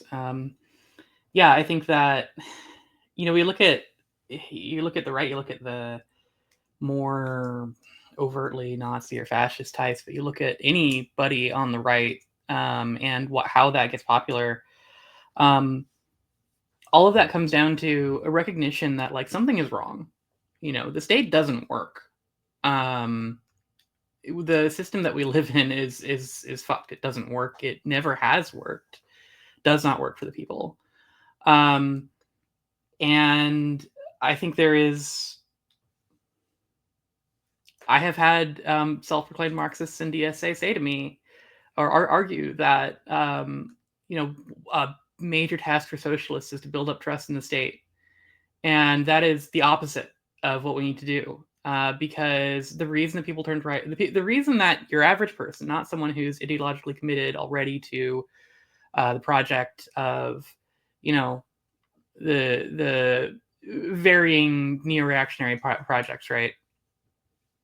The reason I think that regular people turn to that and why they find it, you know, attractive is that here's someone who, unlike liberals, unlike a lot of the left, is saying, yeah, actually something's broken, and here's whose fault it is. But we can't do. I mean, we can do that, but the difference that we have is we actually have a solution. You know, the solution isn't to oppress other people who you think are, you know, competing with you. The solution is socialism. The solution is we solve it together. And I think that's the message that we need to have. We need to be willing to say, yeah, things aren't working. The state, the form of the state doesn't work. It's made that way on purpose. And we have the solution, come help us implement it. I think that is what our message needs to be. Is it going to get everyone? No. Is it going to completely be something that everyone prefers? You know, like I said, I think there's no. I mean, are you going to change? You can get socialist consciousness before you have socialist society? Not entirely, but I think that's the message that we need to have. We need to be out there getting that out. It's not just you know, media disparity. It's also, you know, we need to be willing to say that, like, we have the solution. We need you to help us build it. And the solution is day 1, day 0, year 0, Phnom Penh level destruction on all video games based off of maps. Because I don't think that, like, human society, like, maybe we destroyed maps in general. Like, at this point, I'm getting worried about it. When Donald Trump said that our name would look so good on the map if we took Greenland, could you imagine? And it's like, no, there's like I know exactly the 22-year-olds who are in this man's office. That is hilarious, and I agree with you, and we're also friends on Discord, and I see your Steam activity. Listen, I'm saying that I'm willing to sacrifice. We all play Paradox games. That's how much I care about this revolution. Society's moved past the need for maps. We have GPS. No. It's exactly. The worst case scenario I talked about is, a friend of mine said this to me, like, you know, back in the day, you talked to someone who didn't believe that evolution existed, and they were an insane crank, right? But they had a theory, like, it was a conspiracy theory, right? They were a crank like the way that we are cranks, right? Like they have an insane reading on history and stuff, but it's like a rationalistic, modernistic project that just so happens to believe that because dinosaurs' bones are next to man bones on this one river, therefore dinosaur, you know, yada yada yada. What we have now is like postmodernistic hell, right? And like the more I think about it, the more the idea that we can kind of replicate like the right's way of arguing, way of engaging, it's just, this is not about empowering people. It's about disempowering people to the level where you're only able to engage with a kind of reality that you're creating for yourself. And they're specifically and intentionally underdeveloping people the way they have underdeveloped states. Exactly. And you start to, you know, you get one person talking about everyone around me so stupid, and it's like actually, let's entertain that for literally 2 seconds and let's talk about why you feel that way. And that's a really good way to get them to be scared, but also be like, oh crap, which is sometimes how you have to make people feel, because that's the reality we're dealing with. Yeah. This makes me think about the amount of people for whom, you know, like 10 years ago, like they were buying the shirt at Walmart that was like, I hate people. Yeah, don't talk to me before I have my coffee. And now, like, Chat GPT is their best friend, their therapist, their partner.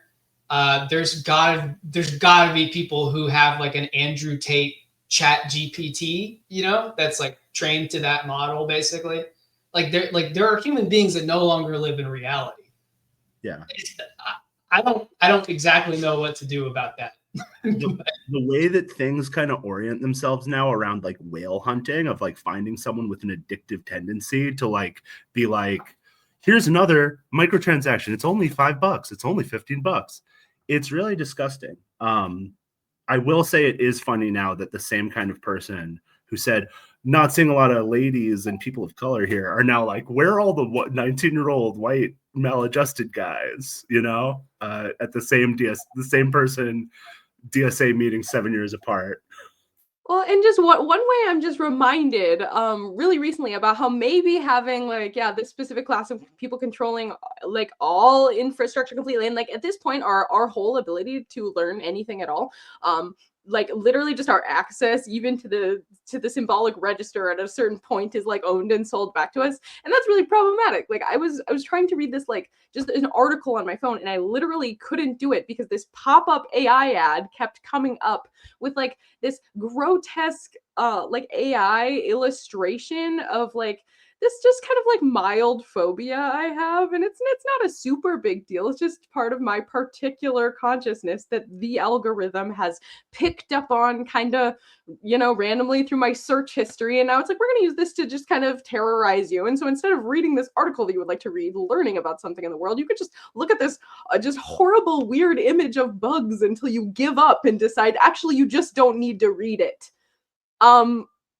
I don't know. Is that the world we want to live in? And it is at a point where we just have to ask people, like, do you actually want to live in a world this stupid and gross and evil? Or is it maybe worth like getting off your ass and just trying to like maybe live in a different world? I would like to give it a shot because this sucks ass. I feel so in community with all previous generations that have come before us.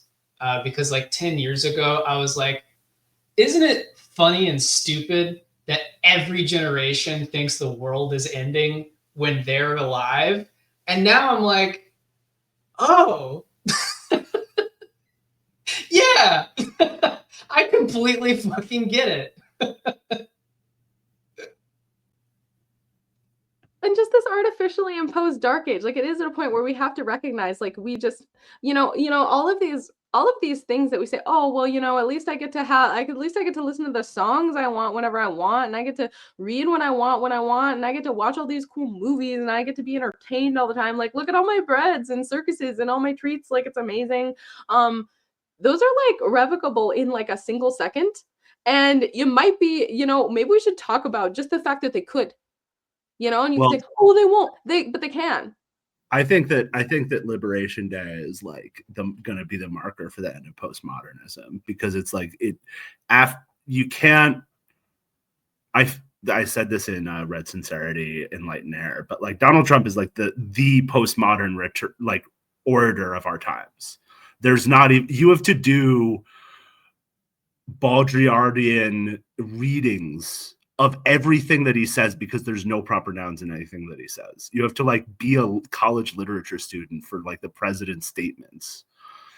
And that doesn't, I think reality exists. And I think that Americans are going to discover that between when we say it and when this comes out. Oh my gosh. Or like, I don't know, you'll meet these like pithy Trump aphorisms, and you're like, wow, if I hadn't curiously read Blavatsky one evening at 3 a.m. when I was 19, I just literally wouldn't even know what you're talking about, man. Like where, like what plane are you on? But it's just horrifically evil. It's crazy. Yeah, so I don't even know. I'm not going anywhere with that, but just yeah, it's his way of speaking is so funny and strange. But to conclude what I was saying earlier, like, yes, we exist in this, like, everything about like the right strategy like, especially with regards to like Elon Musk's Twitter, is about kind of all of us being in our own self-enclosed reality things, where you get to self-reassure yourself constantly. I think that you need to be brave enough to have like a positive belief system that can be right or wrong by like the shared reality you have. And it's it's about a force of will to force like, no, you said this. What did you mean when you said this? Like, not letting people kind of, because it's a problem that exists on the right and the left, I think, of wanting to just exist in this state of negation, of like I am not all of these bad politics. And you do see it with the right, where it's like, I'm not, you know, gay or a feminist or woke. And it's like, well, the center of that is kind of the same center as I'm not homophobic or transphobic or racist, or, you know, like, it's just that you're right all of the time. And that, like, that's a consumer belief system. It's not like the belief system of someone who can interact with history. And that's, we got to break through that. It's going to be nearly impossible, but also, who the hell knows, milk might be like $20 next month. I think that all of this like separate reality stuff is really wrapped up in the this epidemic of like, oh, that's coworker music, and those are coworker politics, and that's a coworker meme, and like, what does that even fucking mean? What it means is that you are forced to experience a person who is not in your curated reality box that your fucking internet overlords made for you. And I think that the solution to all of this sort of doom and gloom that we've been pontificating about is to shockingly go to our coworkers and our neighbors and, you know, the people in the streets. And I think that that's something everyone in DSA agrees on. I think that the DSA right sort of accuses us on the DSA left of not wanting to do that, or saying like, you have to meet our purity tests, or you have to fit into our self-selecting boxes. Like, if I would be mad at you on Twitter, I'm not going to organize with you, kind of thing. And that's not true at all. I think it's self-evidently not true. If you look at the suggestions we're making, like the Democracy for All campaign, I think that the difference is that we just want to approach other people confidently that we are right, willing to be wrong, you know, if we're proven wrong, but having something that we actually want to convince people of, having an action plan that we want people to get on board with, and not worrying too much about offending their sensibilities or, you know, being off-putting to them, because we plan to stick around for the long haul. It's not going to be one interaction. And I think that the DSA right also believes in that. I don't think that they don't. I think that there's just a communication breakdown happening. And I really am optimistic about this convention hurting a lot of people's feelings, but also in the long run, bringing all of us closer together and unified around that common plan of action. So I think we've fucking yapped enough. Derick, if you want to take us to the next place.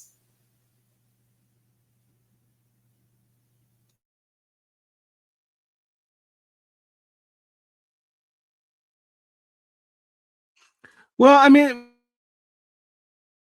we're gonna round this up with a discuss.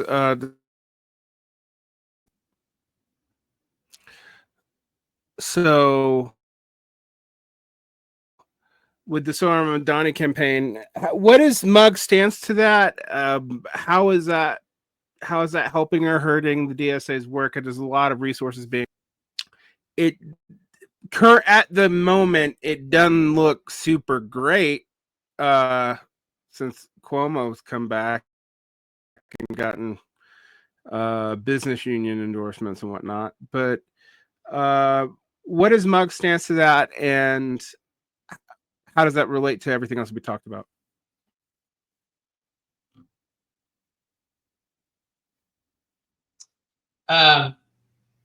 I think we've been pretty clear about the fact that we don't think it's a good idea for socialists, particularly in the United States, but really anywhere, to take executive office without having won a majority of the population over to our ideas, over to our program. You could also make the argument that you shouldn't do that before you've got a majority in the legislature, which would actually allow you to govern. I mean, even then in the United States with the judiciary, we have, anyway, we think it's a bad idea. And also we are doing it with the rest of DSA. Some of, you know, Sid, who's one of our other NPC candidates alongside myself and Amy, is, I don't have a sense of who's doing the most canvassing, but I'd be shocked if Sid wasn't in like the top 5 canvassers from New York City DSA for Zoran. And Sid himself has written articles saying, this is a bad idea. and I'm on board. Let's do it. And again, that's the posture that I want us to have towards the working class when they're wrong, and that's the posture that I have towards DSA when DSA is wrong.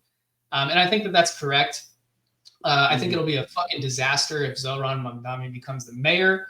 It's not about him. If Bernie had won in 2016, I think DSA probably wouldn't exist anymore. Socialism would be entirely tied to a government that cannot function, plus imperialism that's still happening if that were the case. The New York City parallel is going to be, if we have a DSA mayor, that's the person who's in charge of NYPD. That's going to be bad. Because either they're going to try and dismantle the NYPD and get killed, basically, or they won't, and then they've betrayed everything that we stand for. So that was a bad idea. Let's do it, because that's what people want to do. I disagree with you. I think the situation is excellent. I think Zoran being number 2 when the ballots are counted is probably the best case scenario for DSA. He is going to be positioned as the main personification of opposition to another Mayor Cuomo and to the New York City government writ large, which by extension will make DSA the main opposition to the Democratic Party police state machine in New York City. That's like the best possible case scenario that I could hope for. And what I would want to replicate on the national level in DSA, if we run a DSA candidate for president in 2028 and they are able to get the second most votes out of the Democrat, the Republican, and the DSA person, I would be over the fucking moon. That would be the best possible case scenario to cement us as the opposition to bourgeois rule in the United States. So that's basically where I'm at. And I'll say, I think all of us, if Zoran does somehow become the mayor of New York City, will be going, all right, well, this is a bad idea, but let's do it, because that's the heart posture that we have towards our comrades and towards this project. Whatever happens, we're going to try to make it work as best as it can. But yeah, I would definitely maintain running for executive is a bad idea. We should be focusing on winning a majority, if not in the legislature, then in the hearts and minds of the populace. Yeah, I mean, like, if a campaign is happening and you can intervene in that campaign in a political way that is going to advance revolutionary politics in that context, like, that's good. And, too, as much as I would love to just really, I would love to see Benjamin Netanyahu arrested. Wouldn't that be absolutely amazing? I would be so, so, so thrilled and happy to see that. And the reality at the end of the day is, if you look at the existing world order, that is literally not going to happen. In a situation where that was actually legit, any situation where that was attempted right now would be a situation that us, as a socialist movement, and as anyone around that, is not equipped to handle. And that is the reality. And so that's the reality that needs to be addressed first and changed. If we would like to see something like that happen. And that doesn't mean we don't want to see it happen. But we're not going to lay lambs out to slaughter here, right? Hopefully. Yeah. I'm sorry. Why is Cuomo still what the fuck? What is wrong with Democrats? Anyway, the party, how can he even, Anyway, I agreeing with all of that. I think the big thing, my feeling has been for a long time, for a socialist to become executive, first of all, you need the support for it. First of all, you need to be ready to be a tyrant over the state machinery, and you need the support for that, whether it's legislative, but also very much in the among the people. You need to. It can't be you're a singular tyrant. It has to be you're expressing a will of the populace. You need to have the populace with you for that, a tyrannical rule over the state machinery, and have to be ready to be a martyr, because those are one or both of those is going to happen. But Yeah, I think that I agree. I think that that's not what we're doing here. I think nonetheless I think it's a good campaign. I think that what's probably the most likely result is going to be good for us. And I think it's been a bit beneficial thing for DSA. It's been a huge boon for NYC DSA for sure. It's a little complicated by the fact that some of those internal DSA conflicts. I think honestly, partially, well, yes, partially, maybe largely as a result of the AOC not being complicated how it happened. Us wanting to start to distance ourselves from AOC, saying, okay, well, these are specific expectations that we want to have if she's going to be endorsed by DSA. These are what we expect her to do in terms of Palestine specifically. Oppose funding to Israel under any conditions. And that is something that are willing to say that, and are willing to say that is, here's why we want that. Here's the things that lead us to be concerned about that. That is something that NYC DSA found to be intolerable because it was media cycle about its conflict with DSA and AOC. I'm gonna say who are the judges? It's not the New York Post. I don't think that's necessarily bad media for us, but that's neither here nor there. That I think is a large part of why NYC DSA steering did not decide to bring Varn up for national endorsement. Still beneficial to DSA. Chapters are still being involved. That's kind of DSA inside baseball, along the difference of national and local endorsement. I think to most people outside of DSA is pretty opaque and strange. It's strange to me as someone inside of DSA. AOC is still, to most people, a DSA endorsee. Zoran, although endorsed by NYC DSA, is still seen by people as endorsed by as a DSA endorsee. So I mean, why I think that's different. Why I think it's great. Things I like about the campaign. Zoran's out there talking about working class issues, but also talking about DSA. He's a proud DSA member. He's helped us out, and I think that win or lose, this is a campaign where we have a DSA member who is out there promoting DSA and promoting our message, and I think that's really, really important. So I think it's a good campaign. Yeah.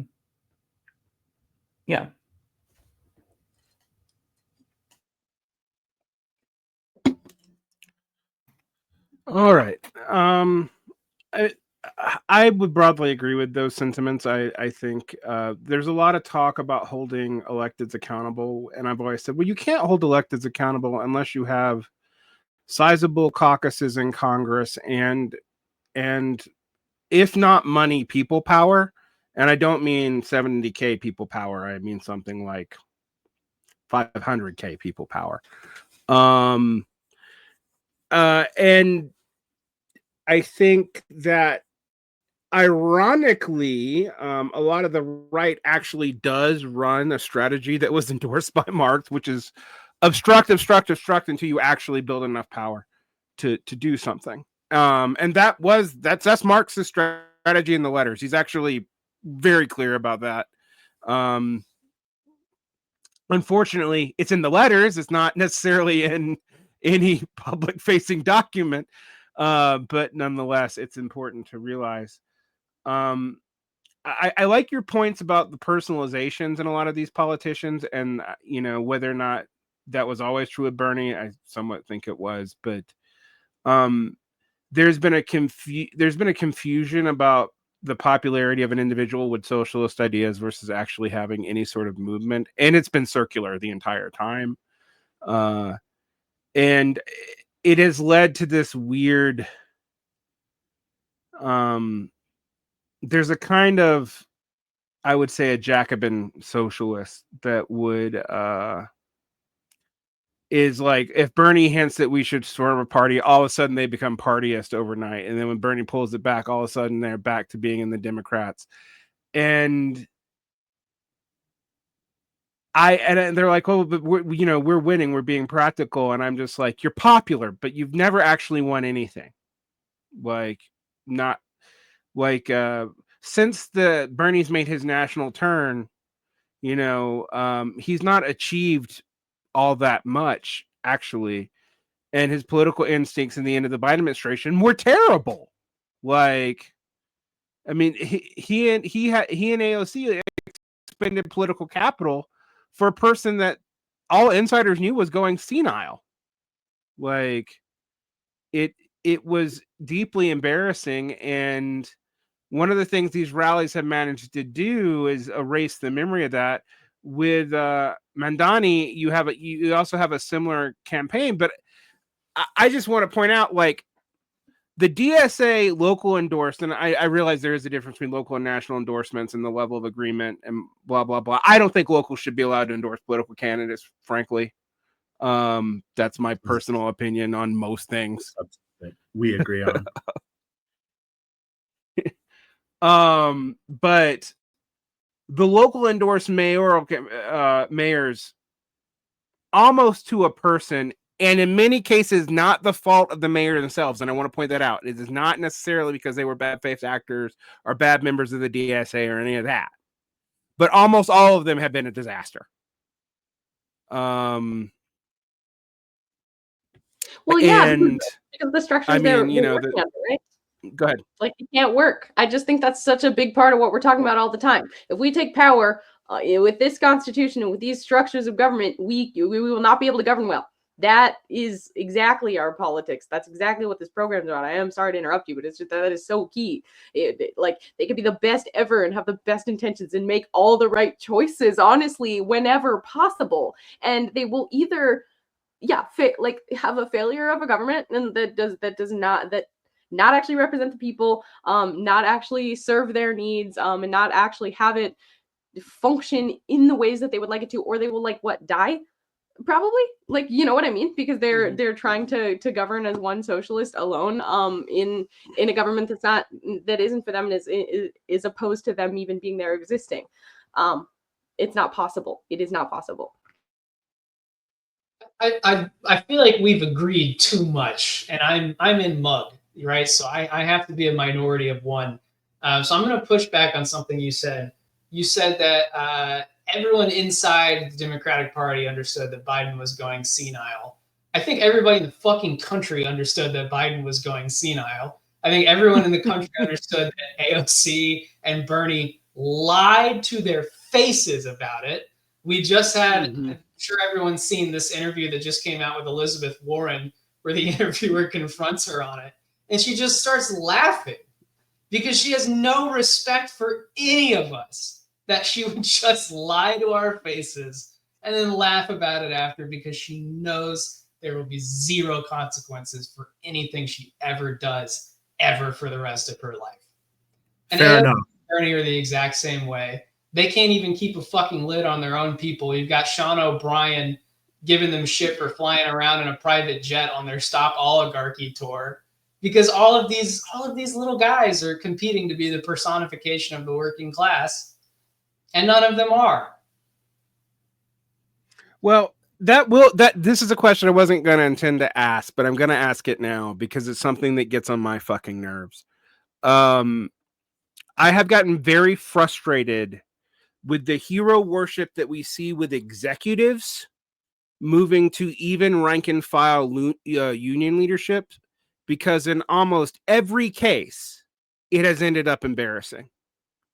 And again, I'm not saying that because I think Sean Fain's a bad guy, or I think Sean O'Brien might actually be a bad guy, but I don't think that.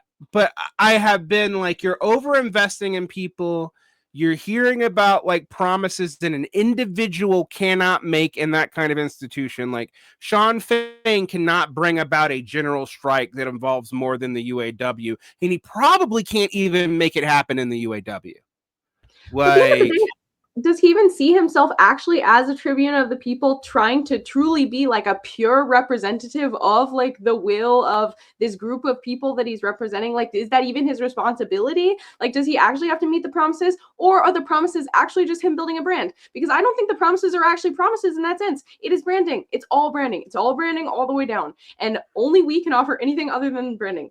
We're the only ones that actually care about any of the things we say. We being The working class. And the yes. organized working class. And you know, not any one of us, you know. Yeah, I mean that's the thing. Right? I mean, like, yeah. I feel like that cult of, what's so weird about it is that you see people talking about, it's like the cult of these executive personalities who are then, but like we are cultifying them not as political leaders. We're cultifying them as characters on the television screen that we're watching, right? Like when people talk about, I remember this with Hillary Clinton, when people are like, well, she had to make tough decisions. And I'm like, you're not fucking part of that. You don't know if you don't know if the decisions were tough. You weren't there because it's a room that you're not able to get into. But people, yeah, like, and I don't know. I think that the more I think about it, Aziz Ansari has been doing great stuff talking and writing about the Constitution and like the veneration of the Constitution and how that kind of emerged out of the 1920s and out of the reaction to the Soviet Union. And we have this really weird idea of America. Like, I feel like all of us are incubated with this really odd idea of American politics is this like perfectly structured thing where, you know, democratic and libertarian rule can exist. And there's so much power given to executives at every level of government in a way that doesn't even make, I said fucking, I'm a fucking idiot. It's not Aziz Rana. It's Arash Aziz. What am I thinking of? Kill me with a gun. But anywho, sorry, comrade. Rana wrote the Constitutional Bind. There's New Left Review. I'm looking at it now. I don't care. I don't care that I messed up. I shouldn't have said anything. I'm so sorry. That was dumb. I mean, you should have said something. I'm glad that you said something. You're allowed to be wrong and make corrections. You are an editor, so it is your job. No, it's so because I was like, oh, Aziz Ansari, really? That's a cool career pivot for him. Aziz Rana. Yeah, it is Aziz Rana. That can probably be right.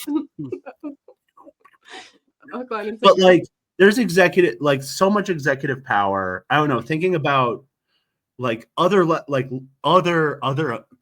countries on the American continent get knocked for being like, you know, like caudillismo and like strongman rule, but they all have constitutions that emerged out of the American Constitution. Why did they have something that is structured that way? Because you needed to be able to keep slaves and indigenous people down at the local level at all points in time. And then you also needed to have the governments that existed there be so weak that the slaves and farmers and indigenous people couldn't meaningfully take that structure and do anything with it.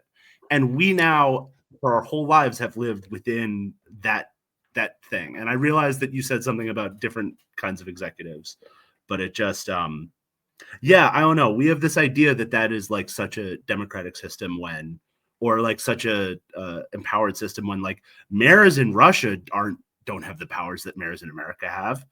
Like, there's so much power that's bound into this weird executive judicial structure that we have everywhere.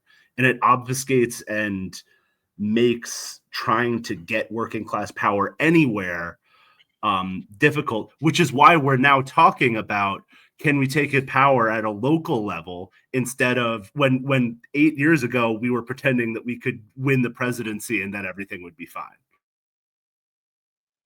Yeah, Right. the United States Constitution was written in such a way that if you try to do wealth redistribution, George Washington could personally show up to your house and shoot you in the head with a gun. And that's the only person, that's the only one individual who is invested with that level of power in the way that our society is structured. But we, not us in this room or digital room, but we on the left are so inundated in this idea that we're treating Sean O'Brien or whoever the fuck like they have that level of institutional power as an individual, and convincing ourselves that if we showed up to their house they would talk to us instead of fucking calling the police. Like, we have nothing to do with these people. But you know who will talk to you if you show up is anyone in the DSA, if you come to a DSA meeting, because our project is about putting people as a collective in power instead of putting these individuals on platform where they have the I can shoot you in the head with a gun power. That's just not our project. And I think that's the training that we really need to break ourselves out of, is this individual fetishization. I think I pronounced all of that wrong, but that's okay.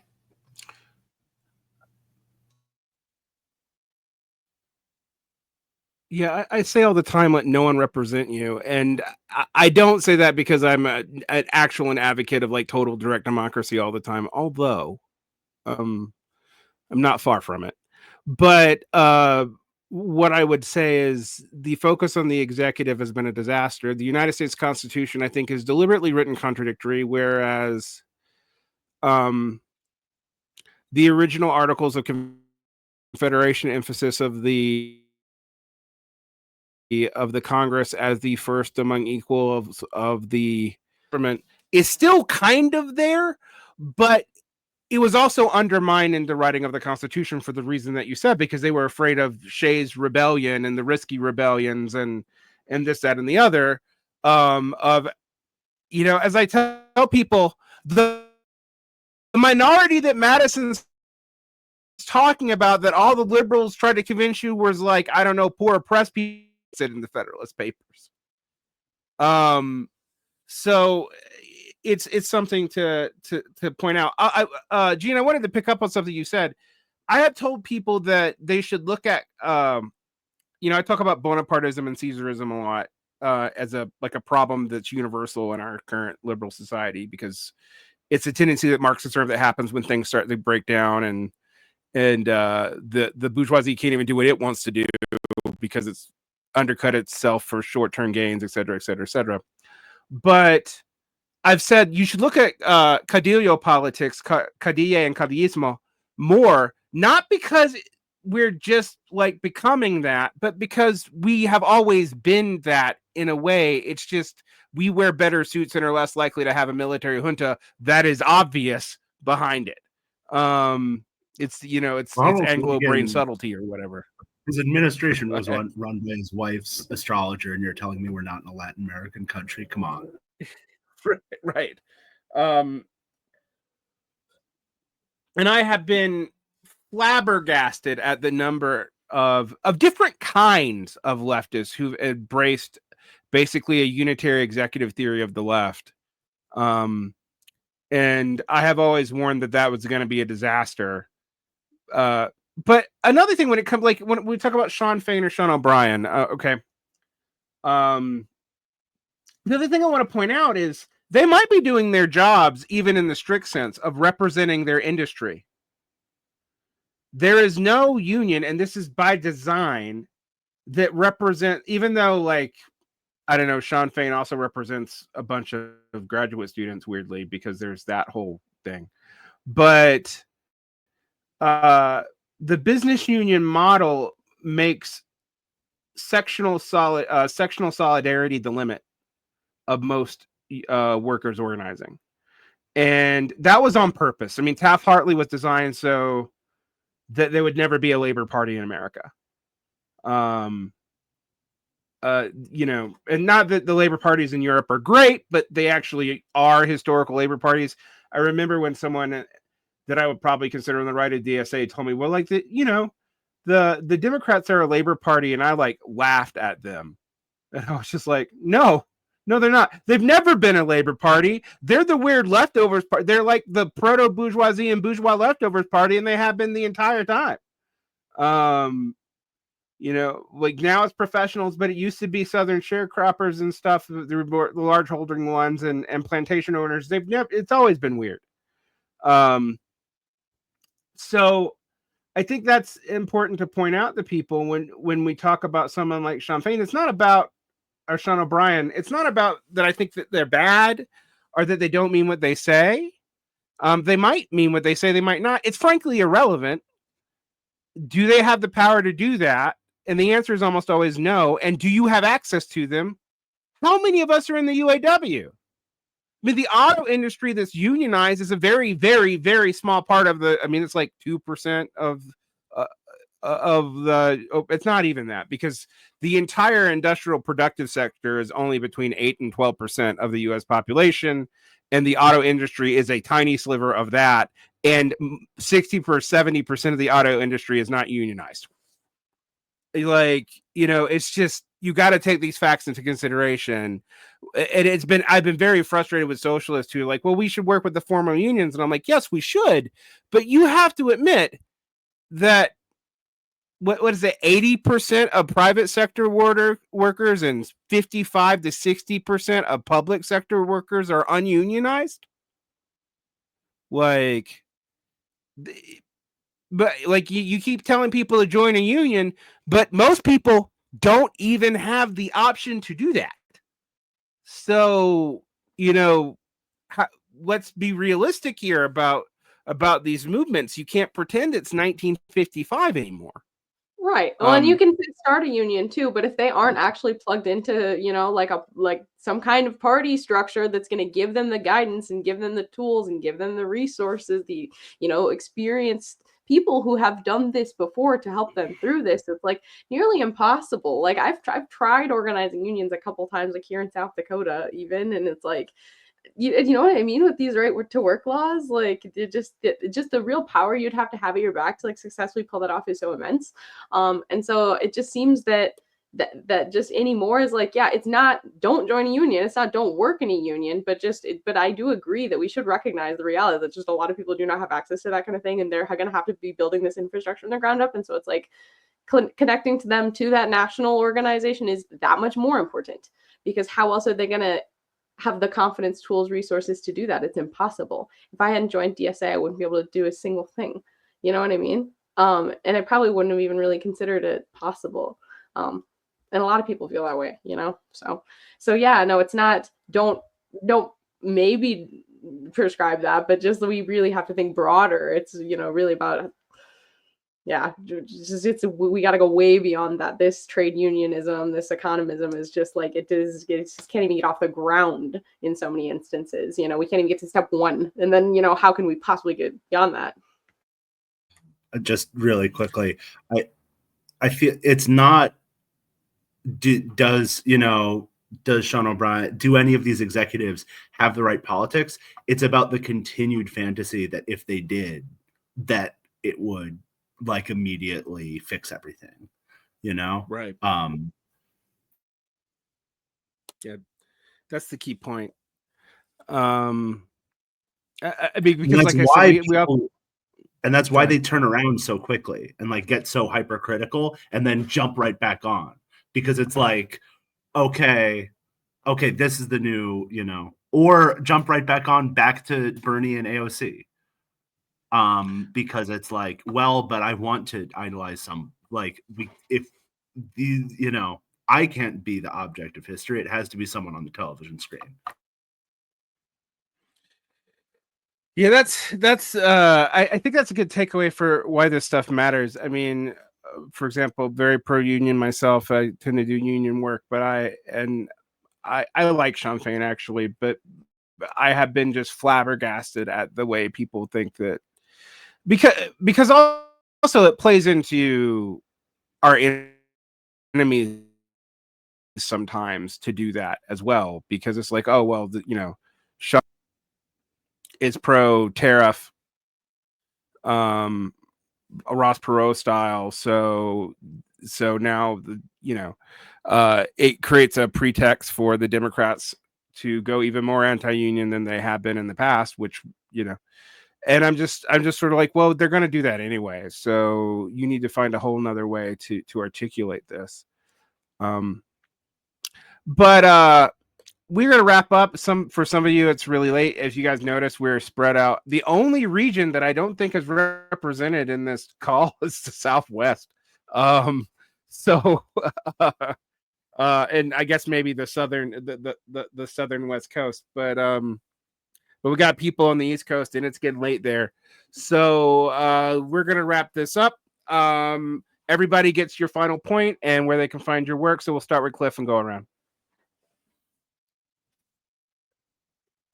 Yeah, so we talked like so briefly about Shays Rebellion and the Whiskey Rebellion, and I really want to highlight this. And I'm sure everyone on this call has already read it, but I want to highlight this for any readers. I don't know if it'll come across an economic interpretation of the Constitution of the United States. You need to read this book because it's going to tell you a story. It's a story that you need to hear that nobody else is going to fucking tell you. And it's about that the Shays Rebellion. I think there's like a kind of high school history class narrative that it was just like the American Revolution happened because we didn't want to pay taxes. And then Shay was like, I still don't want to pay taxes. And then George Washington killed him. And that was the whole thing. But there's really a more complex history behind it where they wanted to have paper money at that time. And that was going to help abolish some debts and it secure land for them and actually sort of be a form of land redistribution. And it was opposed on that basis. And really the political forces within what became the United States at that time was you had this sort of Shayite left that was very leveler, land redistribution oriented, and this Republican center that, rather than giving them any ground, made concessions to a ardently monarchist right wing at the time to defeat that Shayite land redistribution left. And even the left itself at that time was totally predicated on the dispossession of indigenous peoples, the continued oppression of a racialized laboring population. Nothing about that story has changed in the last 250 whatever the fuck years. Nothing about it. That is still the exact story of United States history.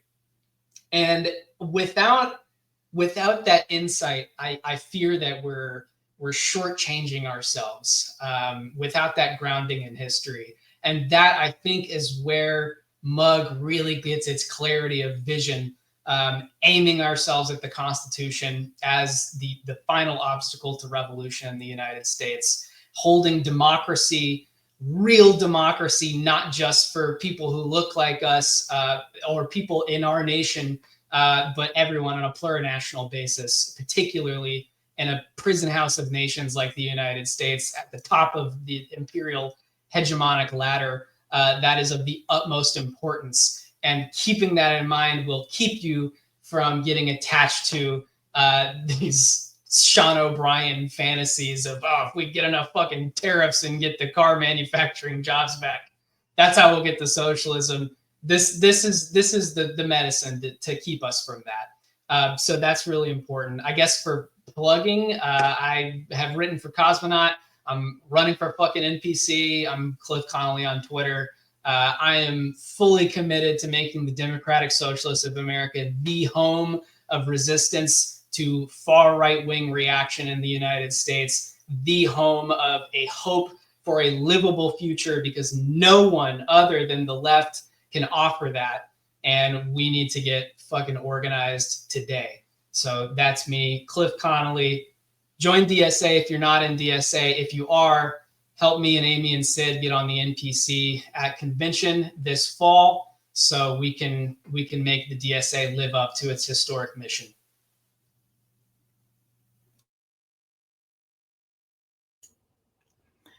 Yeah. I don't have quite such a show and tell for the finish, but yeah.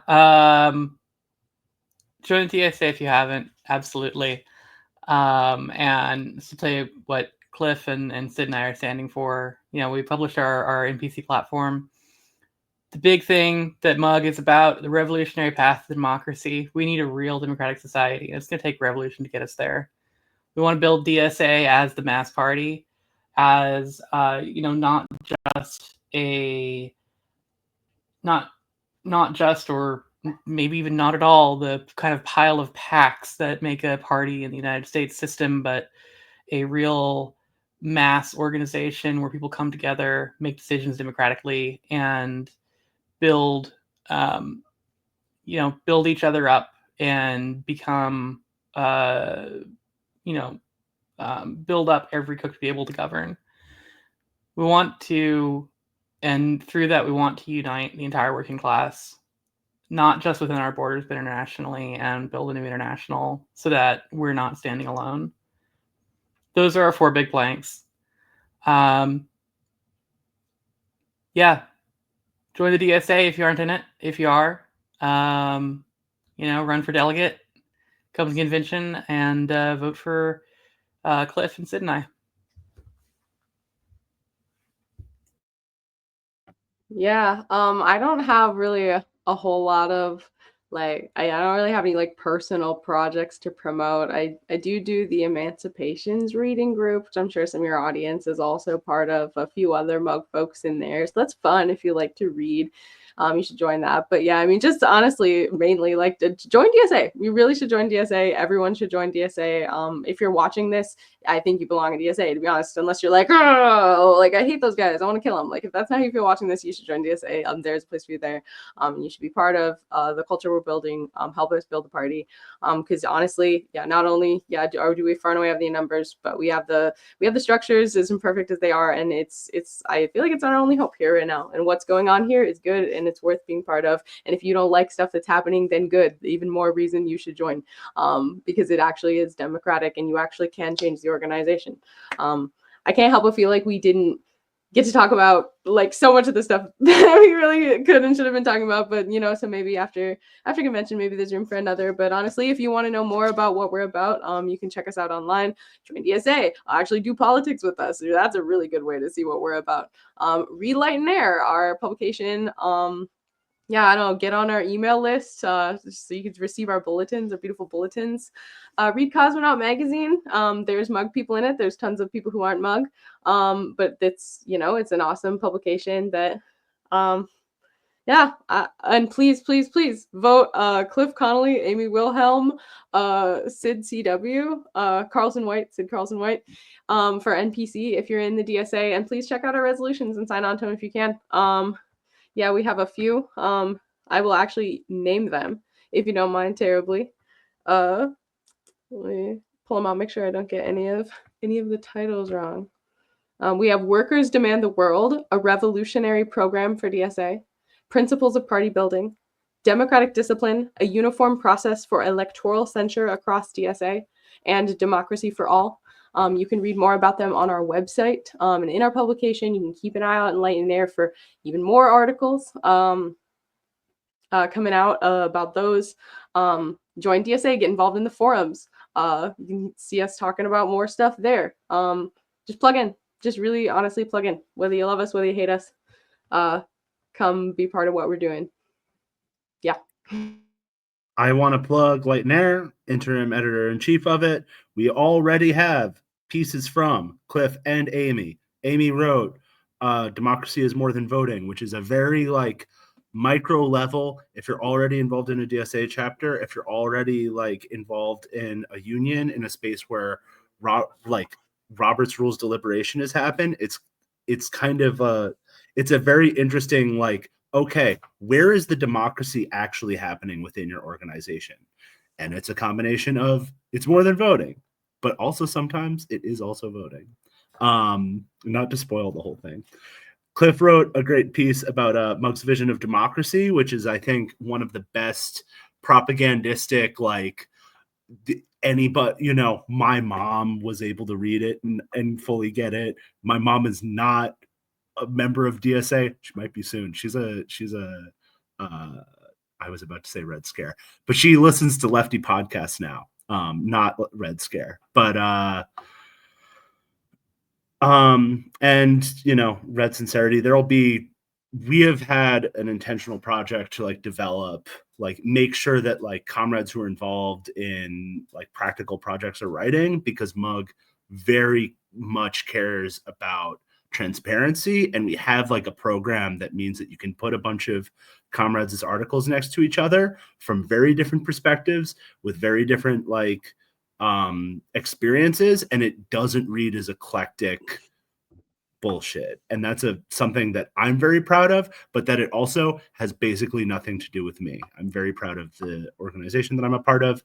If you're listening to this, we need to be a part of one unified party. That sounds crazy, but the only way that we're going to do this is by doing this all together. Join DSA, run for delegate, vote for our stuff. I'm going to see you handing you a fucking paper at convention. All right. Well, thank you guys so much. Yes, I was going to ask you guys to come back after the convention anyway, if we're debriefing, and also to any other DSA, Slate, Congress, caucus, committee, whatever. My open invitation stands. I don't have to agree with you or even like you very much. You can represent yourself here. To other sects, you can too, unless I think you're heinous. There are a few that I won't talk to, but I'm not going to go into who they are. So get that up. Check out Cosmonaut Magazine. Check out the Mug website where you can also find their new publication. I think it's good that you guys have a publication. So, like, not that I think it's bad that you guys are associated with Cosmonaut, but it is a different project, and that needs to be very clearly articulated. And we just got and all us because we just got tired of people yelling at us because whenever something came out in Cosmonaut, you know, they were like, "That's you," yeah. And we're like, "Oh, no."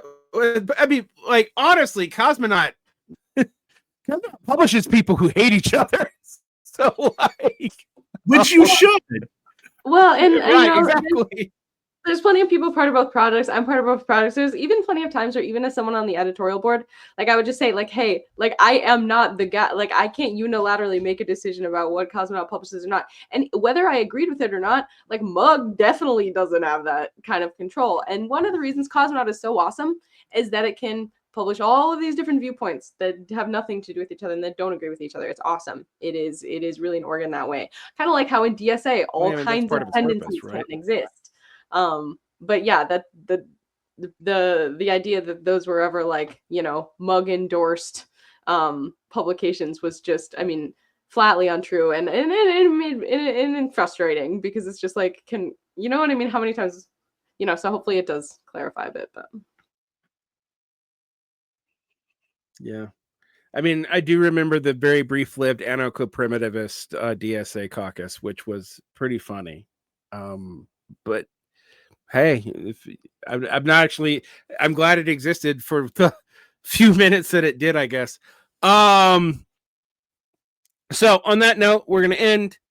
Thank you guys so much. I will put links to the Mug website, and you can find almost all the other links from that in the show notes. And like I said, you guys will be coming back, or at least some representatives of Mug will be coming back after the convention to talk. And let's see where things go. Thank you, and have a great rest of your evening.